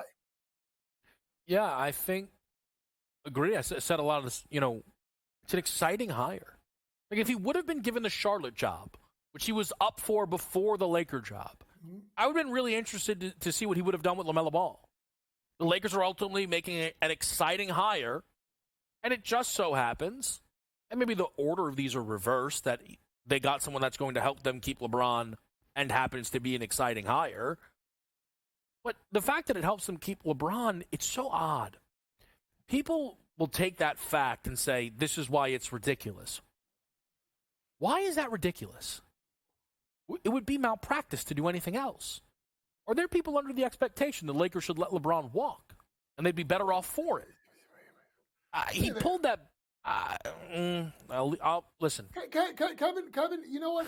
Listen, if you want LeBron James to leave the Lakers, you need to have your head checked. What are they going to do? They're going to rely on D'Angelo Russell? Rui Hachimura? Come on now. These people, and that's a problem. Everybody thinks that they know ball. At the end of the day, K-Dub and I, we know ball. Look at me. I'm all messed up in my shirt. I'm getting all mad about this. Listen, LeBron's staying. Go get J.J. Redick. Draft Bronny James. Buckle up. Let's go. I think J.J. gets hired. I think Bronny goes 17. And I think LeBron stays. And then I think the question becomes, what will the Lakers do to improve this roster elsewhere? There are NBA Finals odds out for next season. We have not talked about these yet here on the show. We will do this when the time is right. But I will just let you know they're currently 40-1. Same number as the Pacers. In front of the Lakers are the Warriors. What? Oh, come on. So, now, Kevin, he's trying to give what me I will mad. No. Here's what I'll say. If that number is, we don't know if LeBron's going to stay, then that makes plenty of sense. But if LeBron stays, that number should drop. If they make another move, the number should drop even more. The Lakers are a team who are connected right now to a lot of different names out there. So this is a team that is looking like they're trying to make competing moves. And that's what you're seeing, I think, right now with the J.J. Redick situation. There are a few other head coaching, openings out there we're trying to still figure out. I don't know necessarily. The James Borrego thing with the Lakers, by the way, also, that's the other guy. That's not happening. Cleveland still hasn't named anybody yet, Coach, right? No, it's supposed to be Borrego and Kenny Atkinson. I think Kenny Atkinson is the leader in the clubhouse, and I think Kenny Atkinson should be the guy. I know James Borrego is much respected, but ain't like he really lit the world on fire when he was in Charlotte. So if I was Cleveland, I would go right to Kenny Atkinson. Yeah, it'll be really interesting because for Cleveland, while, Atkinson is and higher people will be excited about, if priority one is keep Donovan Mitchell, then guess what? Figure out what Donovan Mitchell wants and then go from there. We're going to talk some NBA Finals next. Coach James Young, Dave Sharapan, and myself right here with you on SportsGrid.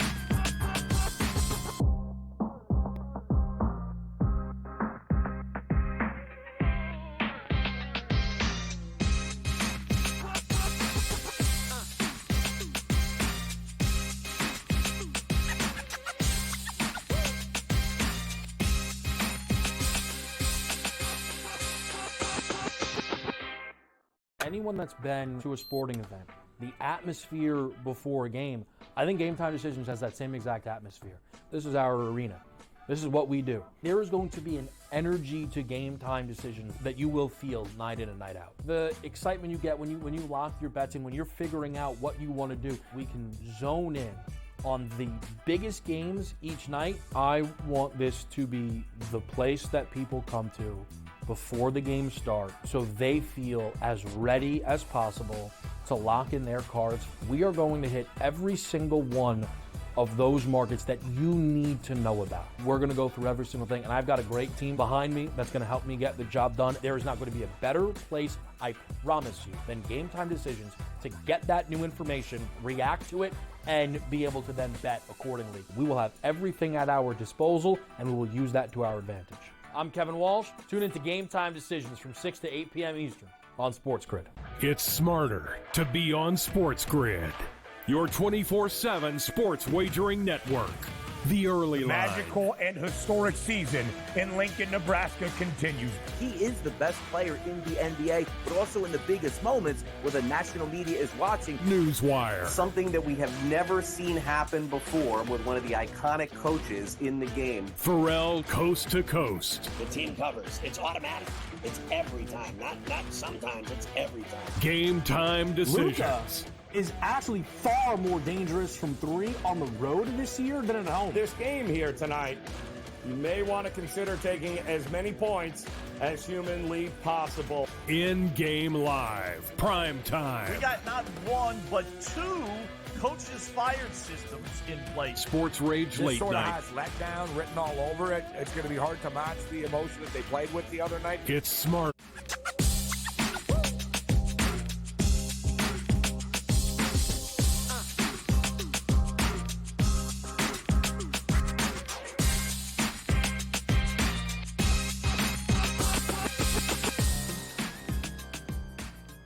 Live right here on SportsGrid, Game Time Decisions. Coach James Young remains in the mix, and we bring in, of course, Dave Sharapan. Consig, great to talk to you on a delightful Tuesday here. We're going to do some NBA futures for the people.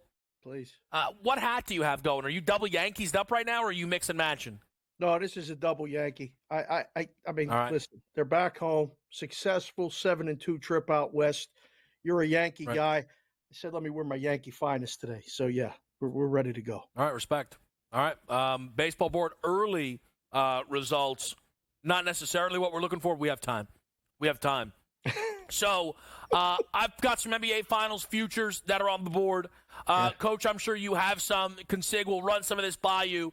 Let's go. Jay White, tell me, give me an NBA Finals future that you've placed. Game 1 tips Thursday night. For a final future, I'm going to give you the one that you think I'm crazy. The lead the series in total rebounds, Kristaps Porzingis. But I want people to listen to me for a second. with this. What? No, I want people to understand this for a second when I'm talking about Porzingis. To me, it lines up, right? Because number one, the favorite to have the most rebounds in the series is Jason Tatum. He's going to be guarding P.J. Washington in the corner, occupied. Luka, unless they go double big, I heard you on with Fonseca before, made a good point. Unless they go double big, Boston's not going to do that. He's going to have to guard someone on the perimeter. Otherwise, it's going to be Al Horford staying in the corner. Porzingis is going to have to guard Gafford, Lively, two guys that are in the dunk spot and involved in pick and roll game. Also, I don't know how much you can play Al Horford this series because I think he gets exposed by the athleticism of both Gafford and Lively. And I heard you before. I ain't trusting no Luke Cornett, Luke Clarinet, whatever his name is. I think there's a path for Kristaps Porzingis to lead the series in total rebounds. I personally can't get there because he didn't beat out Tatum even in the regular season, and Tatum's rebounding game goes next level when we hit the postseason. I will trade you, Coach, though, a positive Kristaps rebounding bet of five or more rebounds in every game at plus 350. I thought that was worth a shot because that is a minus 400 number in game one, which is the game that should be the shakiest. It's the game he should play the fewest minutes, Dave, Kristaps, right? Working his way back. So I took a plus 350 Kristaps with 5+ boards in each game. The main concern, and I can tell you this when you make the number, is how many minutes he's going to play. It's the biggest mystery of anything going into this NBA Finals is how healthy is he? How much is he going to play? You guys are willing to put it out there that he's going to play more. JY taking his shot. I like it. As long as he plays and has the opportunities, as JY explained the matchups, I think if he's on the court a lot, enough, you got a shot to win the bet. Both of you. It's not, listen, we're going to see a lot of things, I think, in this series that maybe we didn't see in the two regular season matchups. It was a while ago. These teams are different. And I think that's what you got to consider into the handicap. I'm on Lively at 14-1 to lead the series in rebounding. I think, I saw a lot more out of Lively because he's been healthy. So that means I can trust the minutes more for Lively, and I'm getting a bigger number. I think a part of the issue with the Kristaps thing is I don't think he should be shorter than Derek Lively. Like if you were throwing out a 20-1, I'd probably be a bit more inclined. JY, any other finals futures? He is. You've clicked on? He's 19-1. Kristaps is 19-1 okay. on FanDuel. Last look, he was 10. Yeah, he's 19-1. Different book. On a different book, and maybe that's my mistake of not explaining it. But when I saw that, and I do think Lively's in play as well. I think it's one of those two guys. Like, so if you want to take a couple of bucks and put them on each guy, like I think you can get there. I think there's a pathway. I think Lively's intriguing, Kevin, because he's going to have to guard Kristaps, and I think he's more adept and a little bit more athletic than Gafford, and playing that pick and pop. And I still think he crashes the offensive boards. So I think those two are connected at the hip. But to me, Kristaps, because of if he's healthy and who he's got to guard, you said with Fonseca, he's going to have to play 30 minutes a night. So the minutes should be there. The matchup should be there. I just think that price at 19-1 is a bargain. What else are you looking at, JY? Have you locked in anything else for the finals? No, I just think the total made threes. I was trying to find where I could get Luka, right? To me, made threes at plus 110 is something because I think you're going to get a game where Luka's going to get you like 6 threes. So I like Luka, the lead series in total threes made at plus 110 on FanDuel. I'm not going to touch the total point score. I don't want to touch that. Total assists, there's no market there. So those are the two I'm looking at. Luka plus 110, and then Kristaps to lead the series in total rebounds at plus 1901. Consig, have you looked into these at all? Not less as much worrying about a pick, but have you been surprised by anything you've seen in the finals futures markets? I haven't looked as deeply as I probably should have, and I will probably tonight.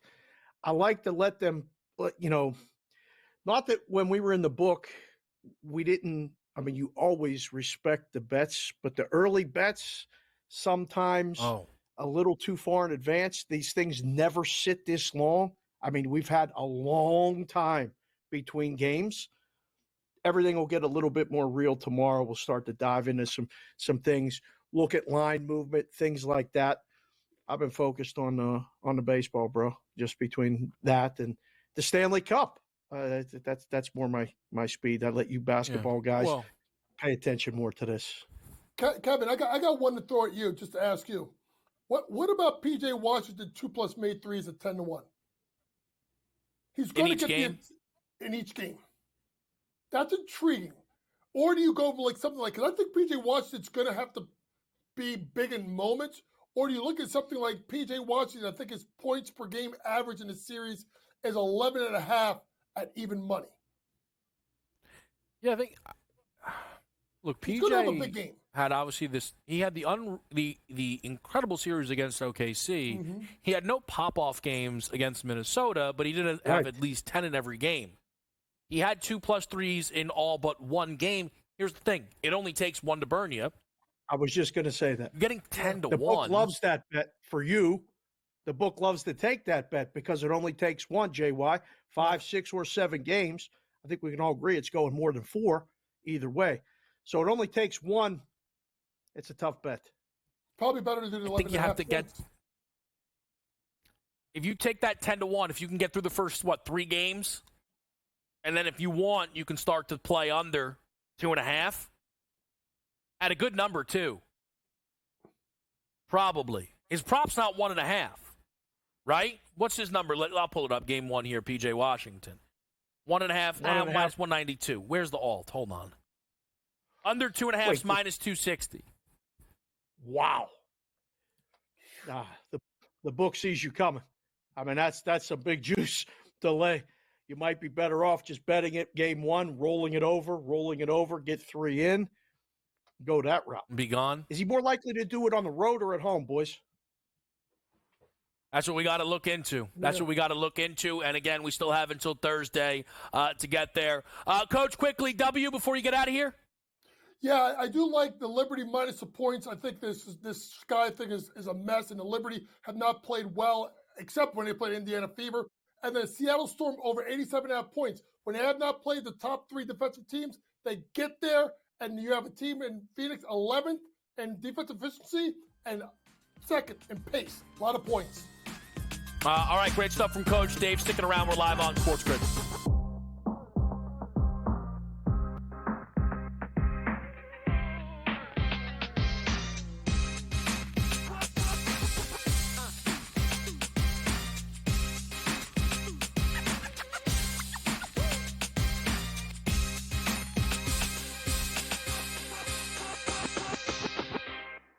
Anyone that's been to a sporting event, the atmosphere before a game, I think GameTime Decisions has that same exact atmosphere. This is our arena. This is what we do. There is going to be an energy to GameTime Decisions that you will feel night in and night out. The excitement you get when you lock your bets in, when you're figuring out what you want to do, we can zone in on the biggest games each night. I want this to be the place that people come to before the game starts so they feel as ready as possible to lock in their cards. We are going to hit every single one of those markets that you need to know about. We're going to go through every single thing, and I've got a great team behind me that's going to help me get the job done. There is not going to be a better place, I promise you, than GameTime Decisions to get that new information, react to it, and be able to then bet accordingly. We will have everything at our disposal, and we will use that to our advantage. I'm Kevin Walsh. Tune into GameTime Decisions from 6 to 8 p.m. Eastern on SportsGrid. It's smarter to be on SportsGrid, your 24/7 sports wagering network. The early line. Magical and historic season in Lincoln, Nebraska continues. He is the best player in the NBA, but also in the biggest moments where the national media is watching. Newswire. Something that we have never seen happen before with one of the iconic coaches in the game. Pharrell coast to coast. The team covers. It's automatic. It's every time. Not sometimes. It's every time. Game time decisions. Luka is actually far more dangerous from 3 on the road this year than at home. This game here tonight, you may want to consider taking as many points as humanly possible. In-game live, prime time. We got not 1, but 2 coaches fired systems in place. Sports Rage This late sort of night. has letdown written all over it. It's going to be hard to match the emotion that they played with the other night. It's smarter to be on SportsGrid.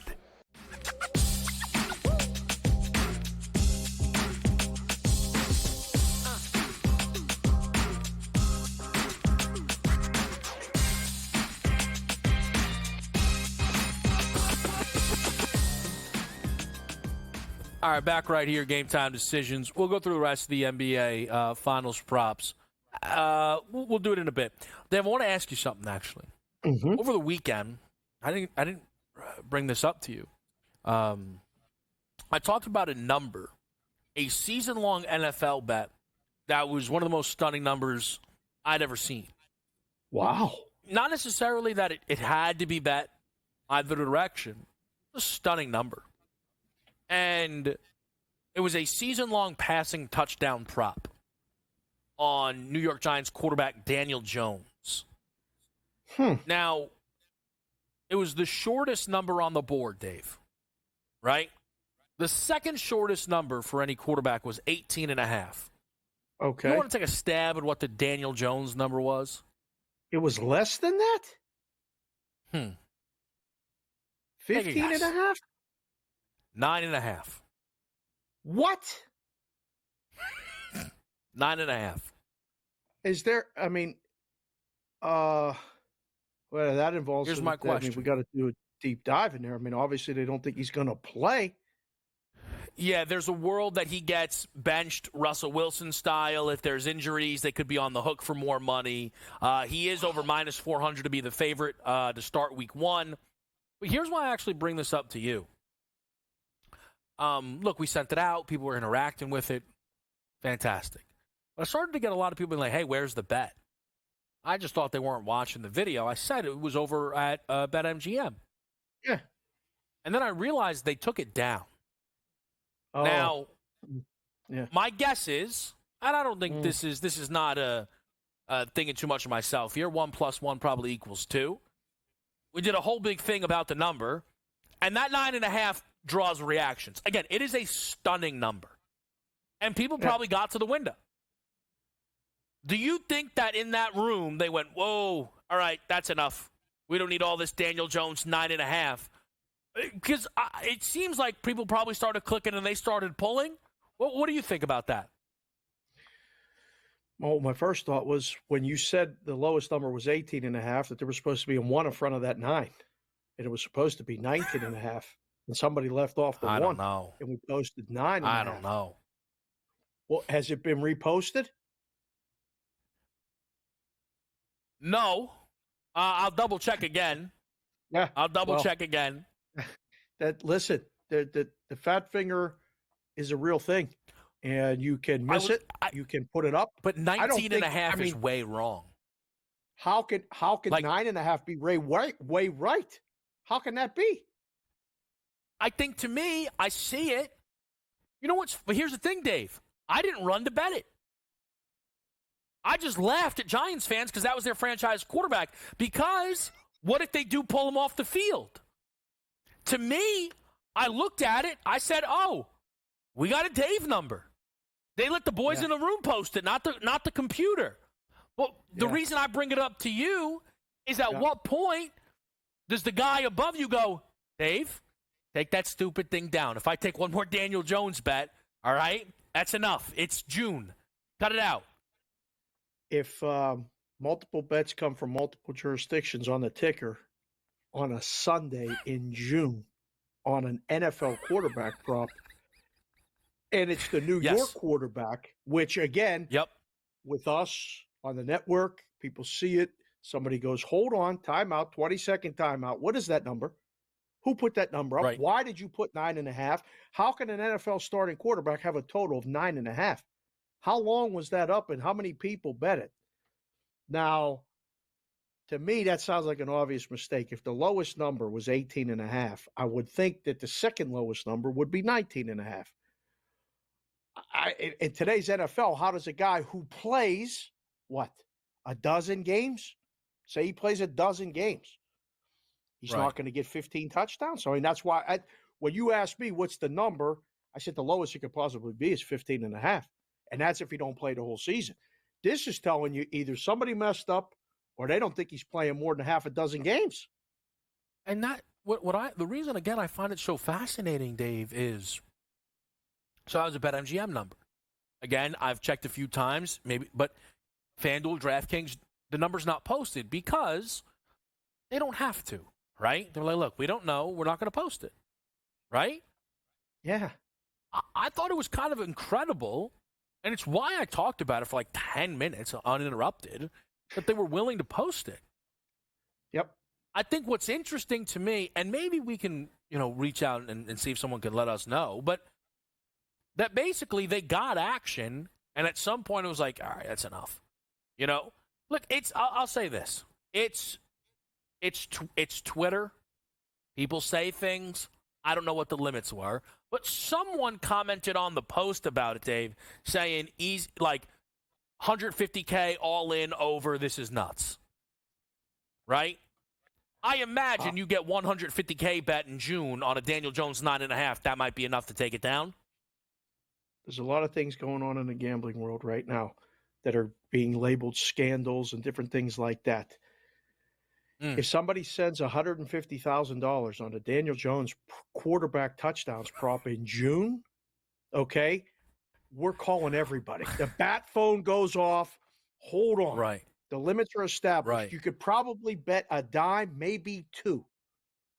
And then you go, okay, now with all these Discord groups and everybody gets on it, it goes out. If 100 people bet a dime on it all around the same time before it can be moved, that's 100,000 exposure. I don't want 100,000 exposure ever on anything like this, ever. Right. So from the book to monitor it, sometimes the book's answer is take it down. I will say this, though. There were also plenty of people engaging who were like, under. He's not going to play. He's going to get hurt. He's terrible. Under. Maybe I can, and I should try to see if we can talk, just to know what it looks like. Did they get 50 bets with 40 of them being over? Did they, or I'd love to know because I thought it was fascinating. The willingness to post it, Dave, but then also being like, all right, we got to get this out of here. We got to get this out of here. Is really interesting. We're going to do a run through it, Dave, quick. We'll go through the baseball, your NBA Finals futures as well. That's next.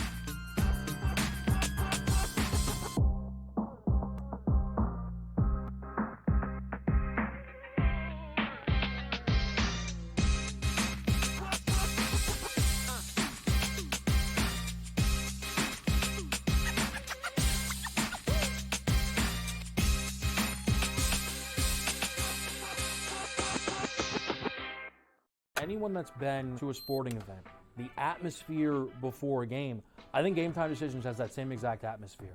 This is our arena.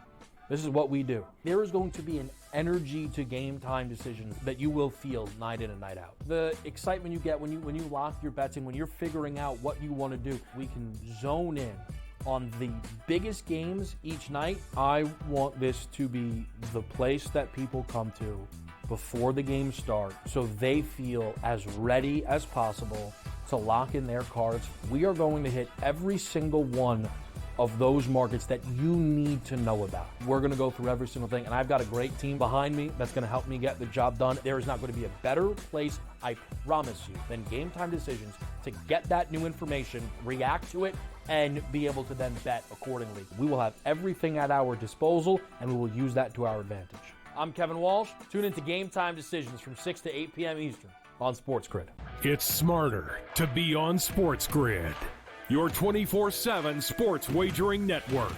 The early line. Magical and historic season in Lincoln, Nebraska continues. He is the best player in the NBA, but also in the biggest moments where the national media is watching. Newswire. Something that we have never seen happen before with one of the iconic coaches in the game. Pharrell coast to coast. The team covers. It's automatic.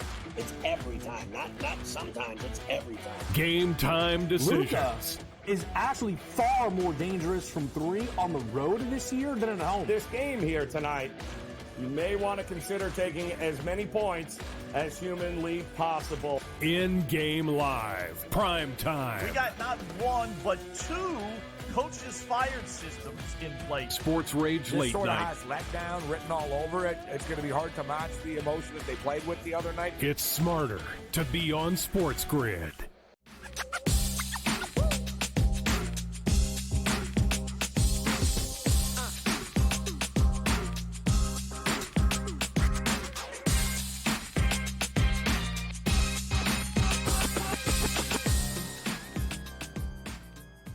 All right, game time decisions. Consig baseball. I got trapped. I got trapped in Cleveland tonight. I got trapped in Cleveland. Under 8.5. Hey, listen. You never know. You never know. We're sitting 8, right? But probably not. Probably not. They're celebrating Dinger Tuesday in that game. What do you think about the baseball board? Biggest matchup of the day has the Dodgers at the Pirates. Jones is pitching today. Skeens is pitching tomorrow. And I was under today. I'll be under tomorrow. Skeens props all over the board. Tomorrow's the day. Can't wait to see it. Big day. Tomorrow's the day. The other one, let's see. I got the Yankees. There's no question about that. The Yankees with Gill, AL pitcher of the month honors, 6-0 with a .70 ERA, Kevin. Are you kidding me? Yeah, I didn't even know that was possible. Nutty. So I got that here. Boy, I have this stat. This is from our buddies at MLB Network. Yankees have gone 120-44 over 164 games versus the Twins since 2002. I don't know about you.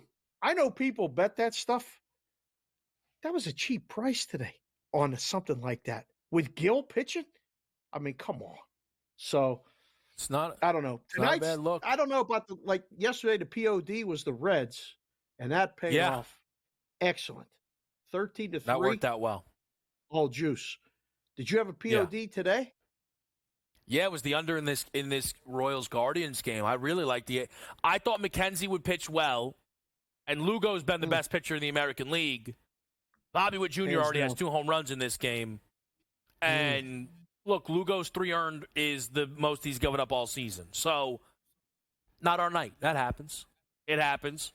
Listen, Dinger the way Tuesday. You're running, if this runs good and this stays under, we'll be tweeting about this later. That's a good There's point. 100%. If this big stays under 8.5, and we avoid 4 innings of a run, that's how K-Dub is running good with the POD. I'll tell people this: if I was on over 8.5, and we got to the top of the 8th. At 8, I'd feel sick to my stomach.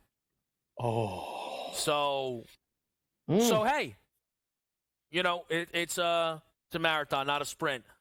Dinger Tuesday, I'm on Altuve and Donovan Solano, 9-1. Wow. We put a big one in there. We put a big one in there. Why not? Looks good. Not much scoring in that game last night. Hopefully we get more scoring in that game tonight, and Solano goes deep. Houston, you have to figure that game to go over, period, with St. Louis, with that pitching matchup. I don't hate it. Like your chances there. Against Dunning, coming up.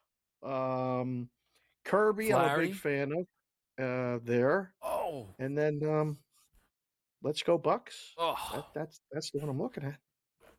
Judge with a 2-run double. We needed a 3-run homer. It's all right. Bam! That's all right. Wow. That's all right. Yeah. Oh, by the way, the college baseball pick last night, Oklahoma, UConn, under 14. I mean, come on. They'll write stories about it. Never in doubt. Sig. Yep. We'll talk. All right? I'll see you Thursday. Good stuff as always. Can't wait. He's in the mix in-game live. NBA Finals, man. Let's put these on the board one last time for the people. All right? Celtics win the championship. Tatum wins Finals MVP. Best number I think you can find is -115. That, for me, is my favorite way to bet Boston. If you want it in games, I'll say in 7. I think there's more value on the in 6. If you bet them both, it's not bad. I might bet one or both, depending on how things move. I'm wondering, this might be ridiculous, but I'm wondering, could we get better value on Boston in 6 or Boston in 7 if they win game 1? Because the books have to chop down the sweep and the 5 price. That's just something I want to look at, all right? But I'm on Boston with Tatum to win Finals MVP, and I'm taking Tatum to average 3+ threes in this Finals at +200. Head-to-head, Jaylen Brown, more points than Kyrie Irving, +120 for the total series. Kristaps, we're taking a stab, 5 or more rebounds in each game, +350. Derek Lively, series rebound leader, 14-1. Favorite bet, Luka, 6+ assists in every game, +190. I know it's down to even money. It's still good there. But, man, you hope you're in the mix at that plus 190. Game 1 picks, we will be there. Thursday, it's the next time I see you. The NBA Finals begin. The Boston Celtics and the Dallas Mavericks. Absolutely cannot wait for it. Up next, it's in-game live, and the crew will follow all the action. So keep it right here on SportsGrid. Kevin Walsh, I'll see you Thursday.